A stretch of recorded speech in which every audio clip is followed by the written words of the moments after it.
നമസ്കാരം. News and views ആരംഭിക്കുന്നു. നടനെ കാണാനില്ല. ഞങ്ങൾ തൃശ്ശൂരുകാർ തെരഞ്ഞെടുത്ത് ഡൽഹിക്ക് അയച്ച ഒരു നടനെ കാണാനില്ല. പോലീസിൽ അറിയിക്കണമോ എന്ന് ആശങ്കപ്പെടുന്ന തൃശ്ശൂർ ഓർത്തഡോക്സ് സഭ മെത്രോപൊലിത്തയുടെ കുറിപ്പ് കണ്ട് ആ വേദനയിൽ പങ്കുചേർന്ന് നടനെ കണ്ടെത്താൻ കൂടുതൽ വിവരങ്ങൾ പങ്കുവയ്ക്കുകയാണ് ഇവിടെ. കേന്ദ്രമന്ത്രി കൂടിയായ ഞങ്ങളുടെ MP ശ്രീ സുരേഷ് ഗോപി, 70 വയസ്സ്, ഒത്ത ഉയരം, നിറം ഇടയ്ക്കിടയ്ക്ക് മാറാറുണ്ടെങ്കിലും പൊതുവേ വെളുത്ത നിറമാണ്. IPS കഥാപാത്രങ്ങൾ അവതരിപ്പിച്ച് താൻ സ്വയം ഒരു പോലീസുകാരനാണെന്ന് കരുതി മസിൽ പിടിച്ച് നടക്കുന്ന ശരീരഘടന. മറ്റ് ലക്ഷണങ്ങൾ, കയ്യിൽ കിരീടമോ കേക്കോ എപ്പോഴും കാണാനുള്ള ഒരു സാധ്യതയുണ്ടത്രേ. അടുത്തിടെ മലയാളത്തിൽ വമ്പൻ ഹിറ്റായ എമ്പുരാനിലെ ഒരു കഥാപാത്രത്തോട് ഇദ്ദേഹത്തിന് സാദൃശ്യമുണ്ടെന്ന് അടുത്തറിയാവുന്ന ചില പാർലമെന്റ് അംഗങ്ങൾ പറയുന്നുണ്ട്. കണ്ടുകിട്ടുന്നവർ ഉടനെ പിടിച്ച് തൃശ്ശൂരുകാരെ ഏൽപ്പിക്കും മുമ്പ് ഒരു സുരക്ഷ ഒരുക്കുന്നതാണ് ഉത്തമം. കാണാതായ തീയതി, ഛത്തീസ്ഗഡിൽ മലയാളി കന്യാസ്ത്രീകളെ അറസ്റ്റ് ചെയ്ത ദിവസം മുതൽ, അവസാനമായി കണ്ട സ്ഥലം, മകൻ്റെ പടം പ്രമോഷനുമായി ബന്ധപ്പെട്ട ഷോയിൽ പങ്കെടുത്തത്. ബന്ധപ്പെടേണ്ട ഫോൺ ഓർത്തഡോക്സ് സഭ തൃശ്ശൂർ മെത്രോപൊലിത്ത യുഹാനോൻ മാർ മിലത്യോസിൻ്റെ നമ്പറിൽ അറിയിക്കുക. വിവരം നൽകുന്നവരുടെ പേര് രഹസ്യമായി വയ്ക്കുന്നതായിരിക്കും. കന്യാസ്ത്രീകളുടെ വിഷയം ഉണ്ടായി നാളിതുവരെ ആയിട്ടും കാണാത്ത, ഒരക്ഷരം ഉരിയാടാത്ത തൃശ്ശൂർ MP-യെക്കുറിച്ച് മെത്രോപൊലിത്ത ഇട്ട ഫേസ്ബുക്ക് കുറിപ്പ് പരിഹസിക്കാനാണോ മുന്നറിയിപ്പ് നൽകാനാണോ? കാണാനില്ലാത്ത നടൻ എവിടെ പോയി? ന്യൂസ് ആൻഡ് വ്യൂസ് പരിശോധിക്കുമ്പോൾ ഇന്ന് ചർച്ചയിൽ ചേരുന്നവർ: CPIM നേതാവ് KV അബ്ദുൽ ഖാദർ, BJP വക്താവ് അഡ്വക്കേറ്റ് S ജയസൂര്യൻ, അൽമായ മുന്നേറ്റത്തിന്റെ പ്രതിനിധി റിജു കാഞ്ഞുകാരൻ എന്നിവർ. ചർച്ചയിലേക്ക് പോകും മുമ്പ് ഇന്ന് മന്ത്രി V ശിവൻകുട്ടി കൂടി ഈ വിഷയവുമായി ബന്ധപ്പെട്ടൊരു പ്രതികരണം നടത്തിയിട്ടുണ്ട്. അതുകൂടി ഒന്ന് കേൾക്കാം, കേട്ടിട്ട് വരാം.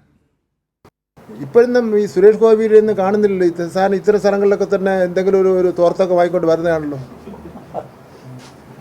ഇപ്പം കാണുന്നേ ഇല്ല. സുരേഷ് ഗോപി പിന്നെ കന്യാസ്ത്രീമാരെ മർദ്ദിച്ച സംഭവം ഉണ്ടായതിന് ശേഷം സുരേഷ് ഗോപിയുടെ ശബ്ദമേ കാണുന്നില്ല. ഒളിവ് ജീവിതത്തിലേക്ക് പോയിരിക്കുന്നതാണ് തോന്നുന്നു. ഇന്ന് ചിലപ്പം ഇത് ഞാനത് പറഞ്ഞതിൻ്റെ പേരിൽ ഇന്ന് എന്തെങ്കിലും പറയുമായിരിക്കും.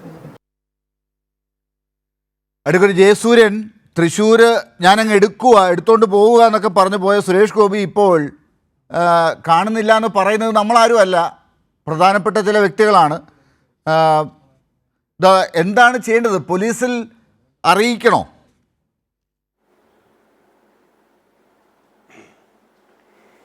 നടനെ കാണാനില്ല എന്നുള്ള ആ ഒരു പരാമർശം ശ്രീ സുരേഷ് ഗോപിക്ക് ലഭിക്കുന്ന ഏറ്റവും വലിയ ബഹുമതിയാണ്. കാരണം ഇപ്പോൾ സുരേഷ് ഗോപി എന്നൊരു നടൻ ഇല്ല, മറിച്ച് കേന്ദ്രമന്ത്രിയാണ് ഉള്ളത്. അപ്പോൾ കേന്ദ്രമന്ത്രി എന്നുള്ള നിലയിൽ അദ്ദേഹത്തിന് ഭാരിച്ച ചുമതലകളുണ്ട്. മണിപ്പൂരുമായി ബന്ധപ്പെട്ട വിഷയത്തിൽ അദ്ദേഹം മണിപ്പൂരിൽ 2 ദിവസം ഉണ്ടായിരുന്നു. ബഡ്ജറ്റ് പദ്ധതികളുമായുള്ള ചർച്ചയിൽ വടക്ക് കിഴക്കൻ സംസ്ഥാനങ്ങൾക്കും മണിപ്പൂരിനും വേണ്ടിയുള്ള പ്രവർത്തനങ്ങളിലായിരുന്നു അദ്ദേഹം എന്നുള്ളത് അദ്ദേഹത്തിൻ്റെ പ്രവർത്തനത്തെ ഫോളോ ചെയ്യുന്ന എല്ലാവർക്കും സോഷ്യൽ മീഡിയയിൽ കൂടി വളരെ വ്യക്തമായി മനസ്സിലാവുന്ന കാര്യമാണ്. അപ്പോൾ നടനെ കാണാനില്ല എന്ന് പറഞ്ഞതിന് ഞാൻ നന്ദി അർപ്പിക്കുന്നു. നടനെ അല്ല ഇനി കാണുന്നത് കേന്ദ്രമന്ത്രിയെ ആണ്. പക്ഷേ നടൻ എന്നുള്ള പദവി വിട്ടുകൊടുക്കാൻ സുരേഷ് ഗോപി തയ്യാറായിരുന്നില്ല എന്നുള്ളത് നമുക്കറിയാം. കേന്ദ്രമന്ത്രി ആകുന്നതിനേക്കാൾ, അതിന് സത്യപ്രതിജ്ഞയ്ക്ക് തയ്യാറാകുന്നതിന് മുമ്പ് അദ്ദേഹം വല്ലാതെ ഒരു ബാർഗെയിനിങ് നടത്തിയത് നമ്മൾ കണ്ടതാണ്. അദ്ദേഹത്തിന് നടൻ തന്നെ ആകുന്നതാണ് താല്പര്യം എന്നുള്ളത് അദ്ദേഹം അതിനുശേഷവും അറിയിച്ചിട്ടുണ്ട്. അദ്ദേഹം അതിനുശേഷവും അഭിനയിച്ചിട്ടുണ്ട്. ഇതൊക്കെ നമുക്കറിയാം. അതുകൊണ്ട് താങ്കൾ ആ പറയുന്ന വിശദീകരണം സുരേഷ് ഗോപിയിൽ നിന്ന് കേൾക്കാൻ ആഗ്രഹിക്കുന്നുണ്ട്. സുരേഷ് ഗോപിയിൽ നിന്ന് തന്നെ നേരിട്ട് കേൾക്കാൻ താങ്കൾക്ക് കഴിയും. അദ്ദേഹം ഈ ചർച്ച കാണുന്നുണ്ട്. അപ്പോൾ അദ്ദേഹം കൃത്യമായി പ്രതികരണം തരികയും ചെയ്യും. ഏതായാലും അദ്ദേഹം ചെയ്യേണ്ട കാര്യം ഒരു കേന്ദ്രമന്ത്രി എന്നുള്ള നിലയിൽ വളരെ കൃത്യവും വ്യക്തവുമായി ചെയ്തു എന്നുള്ളതിൻ്റെ ഫലമാണ് കന്യാസ്ത്രീകളുടെ കാര്യത്തിൽ നമുക്ക് കിട്ടിയ റിസൾട്ട്. ഇതേ തൃശ്ശൂരിൽ വെച്ച് 3 കന്യാസ്ത്രീകളെ 3 വർഷം മുമ്പ് അറസ്റ്റ് ചെയ്തിട്ട് ഒരു വാർത്തയും ഉണ്ടായില്ല. 3 വർഷക്കാലം കോടതി കയറി ഇറങ്ങി നടന്ന് ഈ കഴിഞ്ഞ 29-ാം തീയതിയാണ് അവർക്ക് വിടുതൽ കിട്ടിയത്. ആ പ്രശ്നമില്ലായില്ലല്ലോ ഇവിടെ. ഇവിടെ സുരേഷ് ഗോപി മന്ത്രി എന്നുള്ള നിലയിൽ പ്രധാനമന്ത്രിയെയും ആഭ്യന്തരമന്ത്രിയെയും ഒക്കെ സന്ദർശിച്ച് വേണ്ട കാര്യങ്ങൾ ചെയ്തിരുന്നത് കൊണ്ട് 3 വർഷം വേണ്ടി വന്നില്ല. അതിനു മുമ്പ് തന്നെ അവർക്ക് ജാമ്യം കിട്ടി. അതേപോലെ അതേ ഛത്തീസ്ഗഡിൽ ഇതേ മലയാളികളായ 5 പുരോഹിതന്മാർ, 5 ക്രൈസ്തവ പുരോഹിതന്മാർ 1 വർഷക്കാലം ജയിലിൽ കിടന്നു. ഒരു ചർച്ചയും ഉണ്ടായില്ല, ആരും പ്രതിഷേധിച്ചില്ല, ഒരു സഭാ നേതാവിനും ഒരു അനക്കവും ഉണ്ടായില്ല, മാധ്യമങ്ങൾ ചർച്ച ചെയ്തില്ല. ആ 1 വർഷക്കാലം ജയിലിൽ കിടന്നിട്ടാണ് പുറത്തു വന്നത്. എന്നിട്ടും ഒരു ചർച്ചയുണ്ടായില്ലല്ലോ. ഇപ്പോഴിവിടെ ആ സംഭവം ഒന്നും ഉണ്ടായില്ല. കാരണം സുരേഷ് ഗോപി കേന്ദ്രമന്ത്രിയാണ്, പ്രധാനമന്ത്രിയും ആഭ്യന്തരമന്ത്രിയും ഒക്കെ ആയിട്ടുള്ള ബന്ധം അദ്ദേഹത്തിനുണ്ട്. കേരളത്തിന് രാജീവ് ചന്ദ്രശേഖർ എന്ന് പറയുന്ന പ്രഗത്ഭനായിട്ടുള്ള ഒരു സംസ്ഥാന പ്രസിഡന്റുണ്ട്. അദ്ദേഹം ഇക്കാര്യത്തിൽ ക്രിയാത്മകമായി ഇടപെട്ടു. അതേപോലെ തന്നെ ശ്രീ ജോർജ് കുര്യൻ അടക്കമുള്ള ആൾക്കാർ കേന്ദ്രമന്ത്രി പദവിയിൽ ഇരുന്നു കൊണ്ട് തന്നെ ചെയ്യാവുന്ന എല്ലാ കാര്യങ്ങളും ജോർജ് കുര്യൻ കേന്ദ്രമന്ത്രി ആയിരുന്നപ്പോഴാണല്ലോ ഈ വിഷയം നടന്നപ്പോൾ അദ്ദേഹം മാധ്യമപ്രവർത്തകരോട് തിരുവനന്തപുരത്ത് സംസാരിച്ചത് നമ്മൾ കണ്ടതും അതിനുശേഷം അദ്ദേഹം പങ്കെടുത്ത ഒരു പരിപാടിയിൽ നിന്ന് ആളുകൾ അദ്ദേഹം പ്രസംഗിക്കാൻ എഴുന്നേറ്റ് പോകുന്നതും നമ്മൾ കണ്ടത്. അതവിടെ നിൽക്കട്ടെ. പക്ഷേ സുരേഷ് ഗോപിയുടെ കാര്യത്തിൽ ഇപ്പോൾ സംശയം പ്രകടിപ്പിച്ചത് ഓർത്തഡോക്സ് സഭയുടെ തൃശ്ശൂർ മെത്രോപ്പൊലീത്ത യുഹാനോൻ മാർ മിലിത്യോസ് ആണ്. അതൊന്ന്. രണ്ടാമത്, ഇതൊരു ഒറ്റപ്പെട്ട വിഷയമല്ല ഇപ്പോൾ സംഭവിച്ചിരിക്കുന്നത്. താമരശ്ശേരി ബിഷപ്പ് റെമജിയോസ് ഇഞ്ചിനാനിയേൽ അദ്ദേഹം ഇപ്പോൾ ഒരു പ്രതികരണം നടത്തിയതും കൂടി ഞാൻ താങ്കളുടെ മുമ്പാകെ വെക്കുകയാണ്. ഈ പറയുന്ന കന്യാസ്ത്രീകളുടെയും ഒഡീഷയിലെയും വൈദികരുടെയും ഒക്കെ കാര്യത്തിൽ ഉണ്ടായ സംഭവത്തിൻ്റെ പേരിൽ ചോദിക്കേണ്ടവരോട് ഇവിടുത്തെ ന്യൂനപക്ഷങ്ങൾ എന്താ യൂറോപ്പിൽ പോകണോ എന്ന് പണ്ട് നമ്മൾ കേൾക്കാറുണ്ട്. പാകിസ്ഥാനിലേക്ക് പൊക്കോളൂ എന്ന് കേൾക്കാറുണ്ടായിരുന്നു. ഇപ്പോൾ ഇത് അവർ തന്നെ ചോദിക്കുകയാണ്, ബിഷപ്പ് തന്നെ ചോദിക്കുകയാണ്, ഇവരെന്താ ന്യൂനപക്ഷങ്ങൾ യൂറോപ്പിലേക്ക് പോകണോ എന്ന്. ഇതൊക്കെ താങ്കൾ പറഞ്ഞ ഇടപെടൽ കൊണ്ട് ഉണ്ടായതാണോ? സുരേഷ് ഗോപിയുടെ പ്രത്യേക ഇടപെടലാണോ ഇതിലൊക്കെ? അല്ല, ഇവിടുത്തെ ക്രൈസ്തവർ യൂറോപ്പിലേക്ക് ചെന്നാൽ എവിടെയാ താമസിക്കുക? യൂറോപ്പിലെ 6 ക്രൈസ്തവ രാഷ്ട്രങ്ങൾ മുസ്ലിം രാഷ്ട്രങ്ങളായി മാറിക്കഴിഞ്ഞു. അവിടെ ഇപ്പോൾ ക്രിസ്ത്യാനികൾക്ക് ജീവിക്കാൻ വയ്യാത്ത അവസ്ഥയായി. അപ്പോൾ എവിടെ പോകണം എന്നുള്ളത് ആർക്കും തീരുമാനിക്കാം. പക്ഷേ പോയവരുടെ ഗതി എന്താണെന്നുള്ളതും വളരെ വ്യക്തമായിട്ട് എല്ലാവർക്കും അറിയാം. ഇവിടെ ഈ ക്രൈസ്തവർക്ക് ഭൂരിപക്ഷമുള്ള മണിപ്പൂരിനുമായിട്ടുള്ള ബജറ്റ് ചർച്ചയിൽ പങ്കെടുത്തിട്ട് ആ വിഷയം നമ്മുടെ സുരേഷ് ഗോപി പാർലമെന്റിൽ അവതരിപ്പിക്കുമ്പോൾ കേരളത്തിൻ്റെ എംപിമാരായിട്ടുള്ള ബ്രിട്ടാസും റഹീമും സന്തോഷ് കുമാറും ഒക്കെ ആ ബജറ്റ് നിർദ്ദേശത്തെ എതിർത്ത് നോ നോ നോ എന്നായിരുന്നു പാർലമെന്റിൽ പറഞ്ഞത്. അവിടെ എസ് എന്ന് പറയാൻ ഒരു സുരേഷ് ഗോപി, തൃശ്ശൂരിന്റെ സുരേഷ് ഗോപി മാത്രമേ ഉണ്ടായിരുന്നുള്ളൂ. അപ്പോൾ ക്രൈസ്തവരോടുള്ള സുരേഷ് ഗോപിയുടെ സമീപനം എന്താണെന്ന് പാർലമെന്റിൽ അല്ല, ഇതിപ്പോ ക്രൈസ്തവർക്ക് മൊത്തത്തിൽ അദ്ദേഹത്തിന് ക്രൈസ്തവരോട് മൊത്തമുള്ള ഒരു ആരാധനയും ബഹുമാനവും ഒക്കെ നമുക്കറിയാം. അദ്ദേഹം കിരീടം സമർപ്പിക്കാറുണ്ട്, അദ്ദേഹം കേക്കുമായി ചിലപ്പോൾ അദ്ദേഹം മാത്രമല്ല അദ്ദേഹത്തിൻ്റെ സുഹൃത്തുക്കൾ ഒക്കെ ഇങ്ങനെ പോകാറുണ്ട്. അതൊക്കെ അവിടെ നിൽക്കട്ടെ, അതല്ലല്ലോ. ഈ കന്യാസ്ത്രീകൾ ജയിലിലായപ്പോൾ അവരെ ആ റെയിൽവേ സ്റ്റേഷനിൽ പിടിച്ചു നിർത്തി ഭേദിച്ചപ്പോൾ അവരെ ഈ ബജ്രംഗ് ദൾ പ്രവർത്തകർ മർദ്ദിച്ചപ്പോൾ അവരെ തെറി പറഞ്ഞപ്പോൾ എവിടെയായിരുന്നു സുരേഷ് ഗോപി? അതിനുശേഷമുള്ള ദിവസങ്ങളൊക്കെ ഇവിടെ കേരളത്തിൽ നിന്നുള്ള എംപിമാർ ഓടിപ്പറന്ന് ആ ദുർഗിലെത്തി അവരെ കണ്ടപ്പോഴും അവർക്ക് വേണ്ടി വാദിച്ചപ്പോഴുമൊക്കെ എവിടെയായിരുന്നു സുരേഷ് ഗോപി?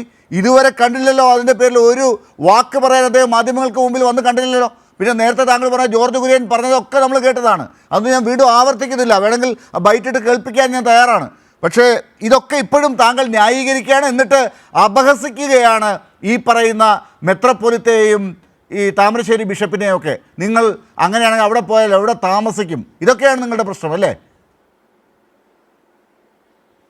ഇത് ഇന്ന് ലോകം നേരിട്ട് കൊണ്ടിരിക്കുന്ന ഏറ്റവും വലിയ ഭീകരമായ പ്രശ്നങ്ങൾ തന്നെയാണ്. ഇതെല്ലാവർക്കും അറിയാവുന്ന കാര്യമാണ്. നമുക്കറിയാമല്ലോ, സുരേഷ് ഗോപി MP ആകാൻ വേണ്ടി മത്സരിക്കുന്ന സമയത്തും ഇതേപോലെ എതിർത്ത ധാരാളം പേരുണ്ട്. അവരെതിർത്ത് വോട്ട് ചെയ്തിട്ടുമുണ്ട്, പ്രസ്താവന ഇറക്കിയിട്ടുമുണ്ട്. അതിനൊക്കെ അതിജീവിച്ചുകൊണ്ടാണല്ലോ വമ്പൻ ഭൂരിപക്ഷത്തിൽ ശ്രീ സുരേഷ് ഗോപി ജയിച്ചത്, MP ആയത്, കേന്ദ്രമന്ത്രിയായത്, ഇപ്പോൾ മണിപ്പൂർ അടക്കമുള്ള സംസ്ഥാനങ്ങൾക്ക് വേണ്ടി നിലകൊള്ളുന്നത്, അത്തരം കാര്യങ്ങൾ പാർലമെന്റിൽ ഉന്നയിക്കുന്നത്. കേന്ദ്രമന്ത്രിക്ക് കേന്ദ്രമന്ത്രി എന്നുള്ള നിലയിൽ ഇരുന്നു കൊണ്ട് ചെയ്യാൻ കഴിയുന്ന കാര്യങ്ങൾ ചെയ്യാൻ സാധിക്കുമ്പോൾ കേരളത്തിലെ MPമാർക്ക് ആകെ ചെയ്യാൻ കഴിയുന്നത് അവിടെ ചെന്ന് ഇവരെ ജയിലിൽ നിന്ന് പുറത്തു വിടാതിരിക്കാൻ ആവശ്യമായിട്ടുള്ള കോലാഹലം കൂട്ടി രാഷ്ട്രീയ മുതലെടുപ്പ് നടത്തുക എന്നുള്ളതായിരുന്നു. എന്തുകൊണ്ടാണ് ഛത്തീസ്ഗഡിലെ കോൺഗ്രസ് പാർട്ടി ഈ രംഗത്ത് കമാന്നൊരക്ഷരം മിണ്ടാത്തത്? അവരെന്തുകൊണ്ടാണ് പ്രതിഷേധിക്കാത്തത്? പ്രതിഷേധം കേരളത്തിൽ നിന്നുള്ള MPമാർക്ക് മാത്രമേ ഉള്ളല്ലോ. അല്ല, ഇവരെ പുറത്തു വിടാൻ വേണ്ടി എന്തുകൊണ്ടാണ് ഛത്തീസ്ഗഡിലെ BJP ഇടപെടാത്തത്? അവിടുത്തെ മറ്റ് സ്ഥലങ്ങളിലുള്ള BJPയുടെ ആളുകളൊക്കെ അവിടെ പോകാത്തത് എന്തുകൊണ്ടാണ്? കേരളത്തിൽ നിന്ന് ഒരു രാജീവ് ചന്ദ്രശേഖർ ദിവസങ്ങൾക്ക് ശേഷം പോയി ഈ കാണിച്ച നാടകവും അദ്ദേഹം മാധ്യമങ്ങളോട് പ്രതികരിച്ചതും വീണ്ടും ചർച്ചയായതാണ്. അത് ഞാൻ വീണ്ടും താങ്കളുടെ മുമ്പാകെ വെക്കുന്നില്ല. അപ്പോൾ ഇക്കാര്യത്തിലൊക്കെ നാടകം കളിക്കുകയാണ് എല്ലാവരും. എന്നിട്ട് പ്രതിപക്ഷത്തെയും മറ്റുള്ളവരെയും കളിയാക്കുകയാണ്. ഇപ്പോൾ താങ്കൾ പറഞ്ഞല്ലോ, ജയിച്ചു, ഞങ്ങൾ വല്ലാതെ ഭൂരിപക്ഷം നേടിയൊക്കെ വന്നു എന്നൊക്കെ. അതിൻ്റെ കഥകളും ഇപ്പോൾ വരുന്നുണ്ട്. എങ്ങനെയാണ് ചില സ്ഥലങ്ങളിൽ ജയമൊക്കെ നേടുന്നത് എന്നുള്ളതിൻ്റെയൊക്കെ ചില തെളിവുകളും ഒക്കെ ഇപ്പോൾ പുറത്തേക്ക് പ്രതിപക്ഷം കൊണ്ടുവരുന്നുണ്ട്. പ്രതിപക്ഷം കൊണ്ടുവരുന്ന തെളിവിൻ്റെ അടിസ്ഥാനത്തിൽ ഇലക്ഷൻ കമ്മീഷന് പരാതി കൊടുക്കാൻ പറയുമ്പോൾ ഈ തെളിവും കൊണ്ടുവരുന്നവരൊക്കെ ഓടി ഒളിക്കുന്നുമുണ്ട്. എന്തുകൊണ്ടാണ് സത്യവാങ്മൂലം കൊടുക്കാത്തത്? എന്തുകൊണ്ടാണ് ഇലക്ഷൻ കമ്മീഷന്റെ മുമ്പിൽ കാര്യങ്ങൾ ബോധ്യപ്പെടുത്താത്തത്? അവർ കൊണ്ടുവന്ന ഓരോ തെളിവും ആറ്റം ബോംബാണ്, ഹൈഡ്രജൻ ബോംബാണെന്നൊക്കെ പറഞ്ഞ് കൊണ്ടുവന്ന സാധനങ്ങൾ ഇപ്പോൾ ലോകം മുഴുവൻ ചിരി പടർത്തുകയല്ലേ. കോടതിയിൽ നിന്ന് നിങ്ങളൊരു ഇന്ത്യക്കാരനാണോ എന്ന ചോദ്യം ഇന്ത്യൻ സുപ്രീം കോടതിയുടെ മുഖത്ത് നിന്ന് കേട്ട ഒരേ ഒരു രാഷ്ട്രീയ നേതാവ് തന്നെയാണല്ലോ ഈ തെളിവുമായിട്ട് വന്നത്. എന്നിട്ട് ഇപ്പോൾ തെളിവൊക്കെ എവിടെ പോയി? കൊണ്ടുവരൂ, തെളിവ് പരിശോധിക്കട്ടെ, എഴുതി തരൂ സത്യവാങ്മൂലമായിട്ട് എന്ന് പറഞ്ഞപ്പോൾ ആ പറയുന്ന ഇലക്ഷൻ കമ്മീഷന്റെ മുമ്പിൽ നിന്ന് ഈ പറയുന്ന വ്യക്തി എന്തുകൊണ്ടാണ് ഓടി ഒളിച്ചത്? രാഹുൽ ഗാന്ധി എന്താ എഴുതി കൊടുക്കാത്തത്? അല്ല, ഇതൊക്കെ എല്ലായിടത്തും ചർച്ചയാകുന്നുണ്ട്. ഞാൻ താങ്കളിലേക്ക് വരാം. അത് മാത്രമല്ല വിഷയം. ശ്രീ KV അബ്ദുൽ ഖാദർ, നോക്കൂ, ഈ പറയുന്ന സുരേഷ് ഗോപി എന്ന നടനെ കാണാനില്ല എന്ന് പറയുന്ന കാര്യത്തിൽ പോലീസിനെ അറിയിക്കേണ്ടതുണ്ട് എന്നൊരു ബിഷപ്പ് പറയുന്നു. ഞങ്ങൾ അങ്ങോട്ടേക്ക് അയച്ച ആളിനെയാണ് കാണാത്തതെന്ന് പറയുന്നു. പോലീസ് അന്വേഷിക്കണം എന്ന് അദ്ദേഹം പറയാതെ പറയുന്നു. ഒരു പരിഹാസമാണെങ്കിൽ കൂടി ഒരുപാട് അർത്ഥം അതിനുണ്ട്. ആ കാര്യങ്ങൾക്കൊപ്പമാണ് ഇപ്പോൾ ഇവിടെ ഏറ്റവും ഒടുവിൽ ചർച്ച ചെയ്യപ്പെട്ട ചില കാര്യങ്ങൾ കൂടി വരുന്നത്. പോലീസ് അന്വേഷിച്ച് കണ്ടുപിടിച്ച് കൊടുക്കേണ്ടി വരുമോ സുരേഷ് ഗോപിയെ? ആദ്യം അത്. അതെ, അതിന് മറുപടി പറഞ്ഞതിന് മുമ്പ് യഥാർത്ഥത്തിൽ ഇവിടെ BJPയുടെ പ്രതിനിധി സംസാരിക്കുന്നത് അവരാണ് ന്യൂനപക്ഷ സംരക്ഷകർ എന്ന മട്ടിലാണ് അദ്ദേഹം ഇവിടെ പറഞ്ഞു വെച്ചത്. സത്യത്തിൽ വിദ്വേഷഭരിതമായ പ്രത്യയശാസ്ത്രത്തിൻ്റെ പ്രയോക്താക്കളാണവർ. അവരുടെ പ്രവർത്തന പദ്ധതി ഇപ്പോൾ BJPയെ നയിക്കുന്നത് RSS ആണ്. RSSൻ്റെ പ്രത്യയശാസ്ത്രമാവട്ടെ ക്രിസ്ത്യൻ, മുസ്ലിം, കമ്മ്യൂണിസ്റ്റ് വിരുദ്ധമായിട്ടുള്ള ഒന്നാണ്. വിചാരധാര വളരെ കൃത്യമായിട്ട് വ്യക്തമാക്കിയിട്ടുള്ള കാര്യമാണ്. അത് ഭരണതലത്തിൽ അവർ പ്രയോഗിക്കുകയാണ്. കേരളത്തിൽ സുരക്ഷിതമായിട്ടുള്ള ഈ അന്തരീക്ഷത്തിൽ അവർക്ക് പല അവകാശവാദങ്ങളും ഉന്നയിക്കാം. പക്ഷെ കേരളത്തിന് വെളിയിലുള്ള സാഹചര്യം വളരെ ബുദ്ധിമുട്ടേറിയതാണ് എന്ന് കന്യാസ്ത്രീകൾക്കെതിരായിട്ടുണ്ടായ കേസിൻ്റെ കാര്യത്തിൽ മാത്രമല്ല മറ്റനേകം സംഭവങ്ങളിലൂടെ തെളിയിക്കപ്പെട്ട കാര്യമാണ്. യാതൊരു ഉളുപ്പുമില്ലാതെ മാധ്യമങ്ങളിലൂടെ ന്യായീകരിക്കുകയാണ് BJP നേതാക്കൾ. ഇപ്പോൾ നോക്കൂ, കഴിഞ്ഞ ദിവസം ഒഡീഷയിൽ 2 മലയാളി വൈദികർക്ക് നേരെ ക്രൂരമായ അതിക്രമം നടന്നു. ഞാൻ ആ വീട്ടിൽ പോയിരുന്നു. ഫാദർ ജോജോയുടെ സഹോദരനെ കാണാൻ പോയിരുന്നു. ഫാദർ ജോജോയുമായിട്ട് ഞാൻ ഫോണിൽ സംസാരിച്ചു. അദ്ദേഹം പറയുന്നത് യഥാർത്ഥത്തിൽ പോലീസ് തന്നെ BJP ആയിട്ട് മാറിയിരിക്കുകയാണ്. പരാതി കൊടുക്കാൻ ചെല്ലുന്ന ആളുകളാണ് പ്രതികളാക്കപ്പെടുന്നത്. പ്രതികളോടൊപ്പം നിന്ന് വേട്ടയാടുകയാണ്. ഇതാണ് BJP ഭരിക്കുന്ന ഉത്തരേന്ത്യൻ സംസ്ഥാനങ്ങളിൽ നടന്നുകൊണ്ടിരിക്കുന്നത്. ഇതൊരു വസ്തുതയാണ്. ക്രൈസ്തവ വിഭാഗത്തിൽപ്പെട്ട പുരോഹിതരെയും കന്യാസ്ത്രീകളെയും അവരെ വസ്ത്രം കണ്ടാൽ ആക്രമിക്കുകയാണ്. എന്നിട്ട് അരമനകൾ കയറി കേക്ക് മുറിച്ച് ആഘോഷിക്കുകയാണ്. സത്യത്തിൽ ഇവിടെ താങ്കൾ ചോദിച്ച ചോദ്യത്തിനുള്ള മറുപടി, സുരേഷ് ഗോപി അദ്ദേഹം കേന്ദ്രമന്ത്രിയാണ്. അദ്ദേഹം തൃശ്ശൂരിൻ്റെ പ്രതിനിധിയാണ്. തൃശ്ശൂരിൽ മത്സരിക്കുന്ന സമയത്ത് എന്തെല്ലാം വാഗ്ദാനങ്ങളാണ് അദ്ദേഹം നൽകിയിരുന്നത്. ഒരു മാതൃകാ ജനപ്രതിനിധിയാകും ഞാൻ, എൻ്റെ പ്രവർത്തന സൗകര്യത്തിനായിട്ട് ഏതാണ്ട് 5-6 മന്ത്രിമാരുടെ ഡിപ്പാർട്ട്മെൻറ്റുകൾ എനിക്ക് സഹായിക്കാൻ വേണ്ടി ഉണ്ടാകും. തൃശ്ശൂരിലെ ജനങ്ങൾ പ്രത്യേകിച്ച് കന്യാസ്ത്രീകളുടെ വിഷയത്തിൽ ശക്തമായിട്ടുള്ള പ്രതിഷേധം ഇവിടെ സഭാ നേതൃത്വത്തിലും പ്രതിപക്ഷങ്ങളുടെ നേതൃത്വത്തിലും ഒക്കെ നടന്നപ്പോൾ ഈ മണ്ഡലത്തിൻ്റെ പ്രതിനിധിയല്ല അദ്ദേഹം. അദ്ദേഹം തൃശ്ശൂരിൻ്റെ പ്രതിനിധിയാണ്. അദ്ദേഹം ഇതേക്കുറിച്ച് പ്രതികരിക്കാൻ ബാധ്യസ്ഥനാണ്. അദ്ദേഹം മണിപ്പൂരിൽ പോയിട്ട് എന്താ അത്ഭുതങ്ങളാണ് ഉണ്ടാക്കിയെന്നുള്ള വേറെ നമുക്ക് ചർച്ച ചെയ്യാം. എന്താണ് ഈ മണ്ഡലത്തിൻ്റെ പ്രതിനിധി, ഒരു കേന്ദ്രമന്ത്രി ആയിട്ടുള്ളയാൾ ഇങ്ങനെ ഒരു സംഭവം ഉണ്ടാകുമ്പോൾ ഈ സമൂഹത്തോടൊപ്പം വേദനിക്കുന്ന മനുഷ്യർക്കൊപ്പം പ്രതികരിക്കാൻ അദ്ദേഹം ബാധ്യസ്ഥനായിരുന്നു. ഓടി ഒളിക്കുകയായിരുന്നു. ഒരു കാര്യം അദ്ദേഹത്തിന് വിശദീകരിക്കാനുണ്ടായിരുന്നില്ല. അതാണ് പ്രശ്നം. അദ്ദേഹത്തിന് ഈ വിഷയത്തെക്കുറിച്ച് എന്തെങ്കിലും പ്രതികരിക്കാൻ ഉണ്ടായിരുന്നെങ്കിൽ അദ്ദേഹം പ്രതികരിക്കുമായിരുന്നു. കേന്ദ്രമന്ത്രിക്ക് ജോലികളുണ്ട്, എല്ലാവർക്കും അറിയാം. കേന്ദ്രമന്ത്രിക്ക് ജോലിയുണ്ട് എന്ന് അറിഞ്ഞിട്ടാണല്ലോ അദ്ദേഹം ആ ചുമതല ഏറ്റെടുത്തിട്ടുള്ളത്. പക്ഷേ അദ്ദേഹത്തിന് ഈ വിഷയങ്ങളിൽ തൻ്റെ നിലപാട് ആ ഘട്ടങ്ങളിൽ പ്രകടിപ്പിക്കാൻ കഴിഞ്ഞില്ല. ഓടി ഒളിച്ച അവസ്ഥയാണ് ഉണ്ടായത്. അതുകൊണ്ടാണ് ഒരു മതപുരോഹിതന് ഇത്തരത്തിൽ ആക്ഷേപഹാസ്യം കലർന്ന ഒരു പ്രതികരണം നടത്തേണ്ടി വന്നത്. ഇപ്പം കന്യാസ്ത്രീകളുടെ കാര്യം പറഞ്ഞു. ഏറ്റവും കൂടുതൽ ഇടപെട്ട് ഞങ്ങളല്ലേ. അവിടെ കന്യാസ്ത്രീകളെ പരസ്യമായിട്ട് അപമാനിക്കുന്നതും ആക്ഷേപിക്കുന്നതും VHP നേതാവിൻ്റെ പ്രസ്താവനകളും സോഷ്യൽ മീഡിയ വഴി ഈ ലോകം മുഴുവൻ കണ്ടതല്ലേ. അവർ പിന്നെ മറ്റേതെങ്കിലും പാർട്ടിക്കാരാണോ? സംഘ് പരിവാരവുമായിട്ട് ബന്ധപ്പെട്ട ആളുകളല്ലേ. എത്ര ധിക്കാരപരവും എത്ര ധാർഷ്ട്യത്തോടെയുമാണ് ആ കന്യാസ്ത്രീകൾക്കെതിരായിട്ട് പ്രതികരിച്ചത്. അവരാണ് ഏറ്റവും നന്നായി പ്രതികരിച്ചത് എന്നാണ് നേരത്തെ സംസാരിച്ച BJPയുടെ നേതാവോട് പറഞ്ഞത്. അപ്പോൾ ചുരുക്കത്തിൽ ഇത് വളരെ പ്ലാൻഡ് ആയിട്ടുള്ളൊരു ഓപ്പറേഷനാണ്. ഭയം ജനിപ്പിക്കുക, ആ ഭയം ഉണ്ടാക്കുക, എന്നിട്ട് ഞങ്ങളാണിതെല്ലാം പരിഹരിക്കുന്നത് എന്ന് അവകാശപ്പെടുക. ഇതാണല്ലോ സംഭവിക്കുന്നത്. ഇപ്പോൾ കന്യാസ്ത്രീകളെ ആക്രമിച്ച സംഭവം മാത്രമല്ല, പുരോഹിതരെ ആക്രമിച്ച സംഭവം മാത്രമല്ല, ക്രിസ്മസ് ദിനത്തിൽ മധ്യപ്രദേശിൽ ഉത്തർപ്രദേശിൽ ഒക്കെ ക്രൈസ്തവ ആരാധനാലയങ്ങൾ കയറി ആരാധന നടത്തുന്ന ആളുകളുടെ മെക്കെട്ട് കയറുകയില്ലായിരുന്നോ? ജയ് ശ്രീറാം മുദ്രാവാക്യം വിളിക്കുകയില്ലായിരുന്നോ?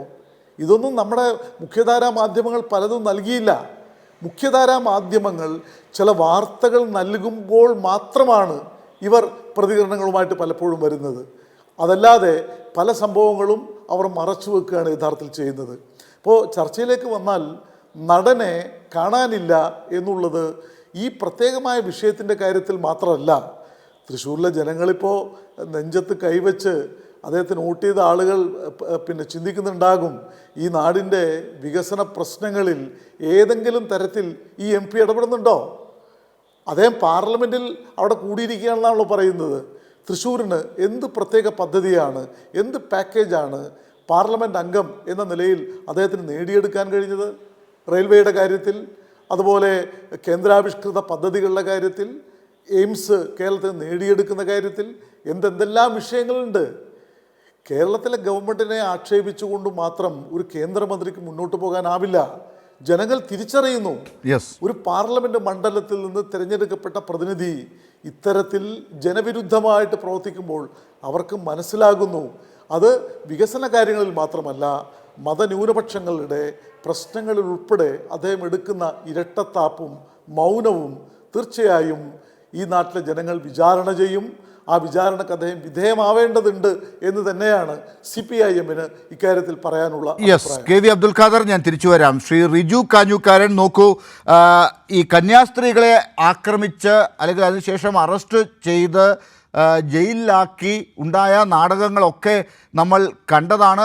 ആ ഘട്ടങ്ങളിലൊക്കെ എന്തായിരുന്നു BJPയുടെ പൊതുപ്രതികരണം എന്നുള്ളതും നടന്ന കാര്യങ്ങൾ എന്നുള്ളതും നമ്മൾ കണ്ടതാണ്. ആരൊക്കെയാണ് അക്കാര്യത്തിൽ കൂടെ ഉണ്ടായിരുന്നത് കന്യാസ്ത്രീകളുടെ കാര്യത്തിൽ എന്നുള്ളതൊക്കെ നമ്മൾ കണ്ടതാണ്. വൈദികർ അതിനുശേഷം പിന്നീട് ആക്രമിക്കപ്പെടുമ്പോഴും ഒക്കെ ഇത് സംഭവിക്കുന്നു, വീണ്ടും ആവർത്തിക്കുന്നു എന്നുള്ളതൊക്കെ നമ്മൾ ചർച്ച ചെയ്തതാണ്.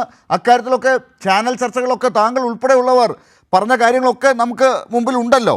അതിനുശേഷം പിന്നീട് കന്യാസ്ത്രീകൾ ജയിൽ മോചിതരാകുമ്പോൾ ചില പ്രതികരണങ്ങൾ വരുന്നുണ്ട്.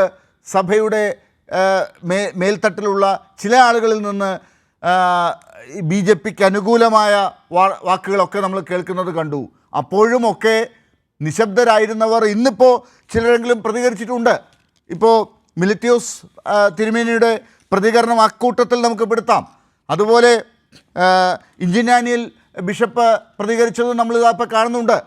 ഇതിലൊക്കെ ഏറ്റവും ഒടുവിൽ ചോദിക്കുന്ന ഒരു ചോദ്യം ഇതാണ്. ഇപ്പോൾ ഇന്ന് ഈ ചർച്ചയിൽ ഉന്നയിക്കേണ്ട കാര്യം ഇതാണ്. തൃശ്ശൂരിൽ നിന്ന് പലരുടെയും സഹായത്തോടു കൂടി ഡൽഹിക്ക് പോയി എന്ന് പറയുന്ന ഒരു MP-യുടെ ബലത്തിലാണല്ലോ BJP, അല്ലെങ്കിൽ അത് പോകുമെന്ന് കരുതിയിട്ടാണല്ലോ BJP ചില ഇടപെടലുകളൊക്കെ ഇപ്പോൾ അവകാശപ്പെടുന്നത്. അത് ആ MP വാ തുറക്കാത്തിടത്തോളം എത്രമാത്രം ഇവർക്ക് അവകാശപ്പെടാനാകും ഈ കാര്യങ്ങളൊക്കെ?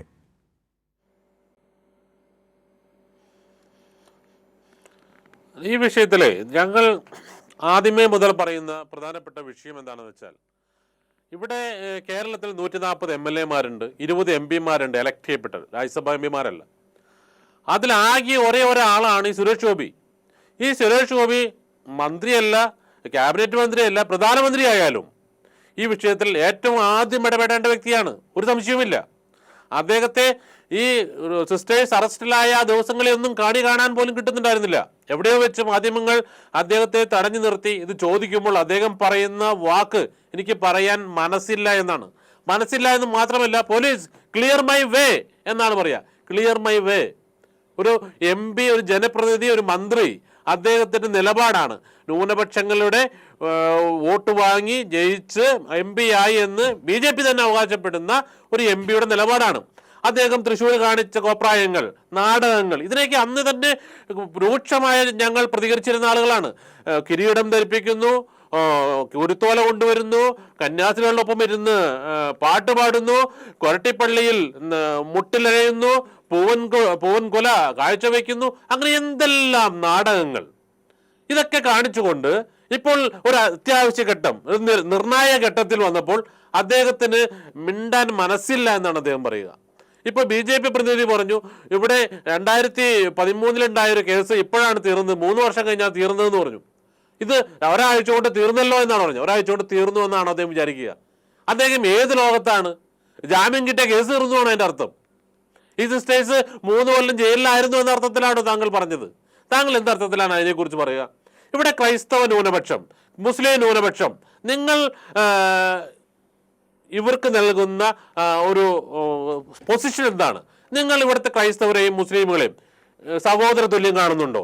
അല്ലെങ്കിൽ ഇവരെ നിങ്ങളോടൊപ്പം നിങ്ങൾ കാണുന്നുണ്ടോ? നിങ്ങളുടെ വിചാരധാര പറയുന്നത് നിങ്ങൾ ആഭ്യന്തര ശത്രുക്കളായ ക്രിസ്ത്യൻസും മുസ്ലിംസും കമ്മ്യൂണിസ്റ്റുകളും അങ്ങനെയല്ല, ഞങ്ങൾ പഴയ നിലപാടാണ്, ഇപ്പോൾ അങ്ങനെയല്ല, RSSന്റെ ആ നിലപാടല്ല ഞങ്ങളുടേത് എന്ന് നിങ്ങൾ പറഞ്ഞാൽ തീരുന്ന പ്രശ്നമേ ഉള്ളൂ. നിങ്ങളുടെ BJP നേതൃത്വം അല്ലെങ്കിൽ സംഘപരിവാർ നേതൃത്വം പറയട്ടെ, ഞങ്ങളുടെ നിലപാട് അതല്ല, ഞങ്ങൾ ഇപ്പോൾ എല്ലാ ന്യൂനപക്ഷങ്ങളോടൊപ്പം സഹകരിച്ച് മുന്നോട്ട് പോകാനാണ് ആഗ്രഹിക്കുന്നത്. കേരളത്തിൽ മാത്രം പറഞ്ഞാൽ പോരാ, കേരളത്തിൽ മാത്രം പറയുന്നതിലല്ല അർത്ഥം. ന്യൂനപക്ഷങ്ങൾ നിങ്ങളുടെ നോർത്ത് ഇന്ത്യയിൽ അനുഭവിക്കുന്ന പ്രശ്നങ്ങൾ, അവർ അനുഭവിക്കുന്ന വേദനകൾ, റിപ്പോർട്ട് ചെയ്യപ്പെട്ട ക്രൈം കഴിഞ്ഞ 10 വർഷത്തിനിടയ്ക്ക് 8 മടങ്ങായി കൂടി, 800 ചില്ലാനുമാണ് 2024 റിപ്പോർട്ട് തൊട്ട് മുമ്പ് പറഞ്ഞ CPM-ന്റെ അബ്ദുൽ ഖാദർ സാർ പറഞ്ഞു, റിപ്പോർട്ട് ചെയ്യപ്പെട്ട കാര്യങ്ങളാണ്, റിപ്പോർട്ട് ചെയ്യപ്പെടാത്തത് അതിന് എത്രയോ മടങ്ങാണ്. ഈ ക്രൈസ്തവർ സന്യാസ വൈദികരുടെ ഇടയിലൊക്കെ വരുമ്പോൾ മലയാളികളാണെങ്കിൽ അത് പ്രത്യേകിച്ച് പെട്ടെന്ന് സോഷ്യൽ മീഡിയ വഴിയും മാധ്യമങ്ങൾ വഴിയും കൂടുതൽ ശ്രദ്ധിക്കപ്പെടുന്ന വാർത്തകളായി വരും. പക്ഷേ നോർത്ത് ഇന്ത്യയിൽ അത് കൂടാതെ എത്രമാത്രം പീഡനങ്ങൾ, എന്തെല്ലാം പ്രശ്നങ്ങൾ. ഇപ്പോൾ കഴിഞ്ഞ ആഴ്ച ഛത്തീസ്ഗഡിൽ വീണ്ടും പ്രശ്നം ഉണ്ടായിട്ടുണ്ട്. അവിടെ പ്രാർത്ഥന നടക്കുന്ന പള്ളിയിലേക്ക് ഈ ബജരംഗൾ പ്രവർത്തകർ ജാതിയായി ചെന്ന് പള്ളിയിൽ കയറി പ്രാർത്ഥന മുടക്കി അവിടെയുണ്ടായ വൈദികരെ അടക്കം അടിച്ചോടിച്ചു. അതെങ്ങും റിപ്പോർട്ട് ചെയ്യപ്പെട്ടതായിട്ട് ഞാൻ കണ്ടില്ല. എവിടെയെങ്കിലും ന്യൂസ് വന്നോ എന്ന് എനിക്കറിയില്ല. ഇത് ഒഡീഷയിലെ കാര്യം പിന്നീട് വന്നതാണ്, ഒഡീഷയിലുണ്ടായ സംഭവം. ഇവർ ഞങ്ങൾ അങ്ങനെയൊന്നും ചെയ്യുന്നില്ല, ഞങ്ങളാണ് സിസ്റ്റേഴ്സിനെ ഇറക്കാൻ മുന്നിൽ നിന്നത് എന്ന് പറയുമ്പോൾ നിങ്ങൾ തന്നെയല്ലേ അവരെ പിടിച്ചകത്തിട്ടത്? ഞങ്ങൾ പിടിച്ചകത്തിട്ടു, ഞങ്ങൾ പിടിച്ച് ജാമ്യം കൊടുത്തു എന്ന് പറയുന്നതിൽ എന്തർത്ഥമാണുള്ളത്? അവർ ചെയ്ത തെറ്റെന്താണ്? അവർ ചെയ്യുന്ന സാമൂഹികമായ പ്രശ്നങ്ങളെ കുറിച്ച് നമുക്ക് പറയാം. അവർ നമ്മുടെ ഒരു ഗതിയുമില്ലാത്ത സാധാരണ ജനങ്ങൾ, സാധാരണക്കാരിലും സാധാരണക്കാരായ അടിമകളെ പോലെ ജീവിക്കുന്ന ആദിവാസികൾ അല്ലെങ്കിൽ അങ്ങനെ അത്തരത്തിലുള്ള ജനങ്ങൾ, അവർക്ക് വേണ്ട വിദ്യാഭ്യാസം നൽകുന്നു, അവർക്ക് വേണ്ട ആരോഗ്യത്തിൻ്റെ ശുശ്രൂഷ നൽകുന്നു, അവരെ മുഖ്യധാരയിലേക്ക് കൊണ്ടുവരാൻ ശ്രമിക്കുന്നു, അവർക്ക് ജോലി കൈത്തൊഴിൽ പഠിപ്പിക്കുന്നു, അവരെ മുഖ്യധാരയിലേക്ക് കൊണ്ടുവരാൻ ശ്രമിക്കുമ്പോൾ അതിനെയാണ് നിങ്ങൾ എതിർക്കുന്നത്. എന്തുകൊണ്ടാണ് നിങ്ങൾ ഈ ഇന്ത്യയുടെ ചരിത്രത്തിലല്ല ലോകത്തെ ചരിത്രത്തിൽ തന്നെ ഏറ്റവും വലിയ മതപരിവർത്തനം നടത്തിയെന്ന് പറയുന്ന അംബേദ്കർ 3,60,000 പേരെ എങ്ങാണ്ടാണ് ഒരു ദിവസം 1954 ഹിന്ദുവിൽ നിന്ന് ബുദ്ധമതത്തിലേക്ക് മതപരിവർത്തനം നടത്തിയത്. അദ്ദേഹത്തിന്റെ ആ മതപരിവർത്തനം നിങ്ങൾ തള്ളി പറയുന്നു. നിങ്ങൾ ഇന്ന് പറഞ്ഞാൽ മതി, അംബേദ്കറിന്റെ ആ നിലപാടിനെ ഞങ്ങൾ തള്ളി പറയുന്നു. അത് ഇവർ പറയില്ല. കാരണം അംബേദ്കറുടെ നിലപാട് തള്ളി പറഞ്ഞാൽ ഇവിടുത്തെ ആദിവാസി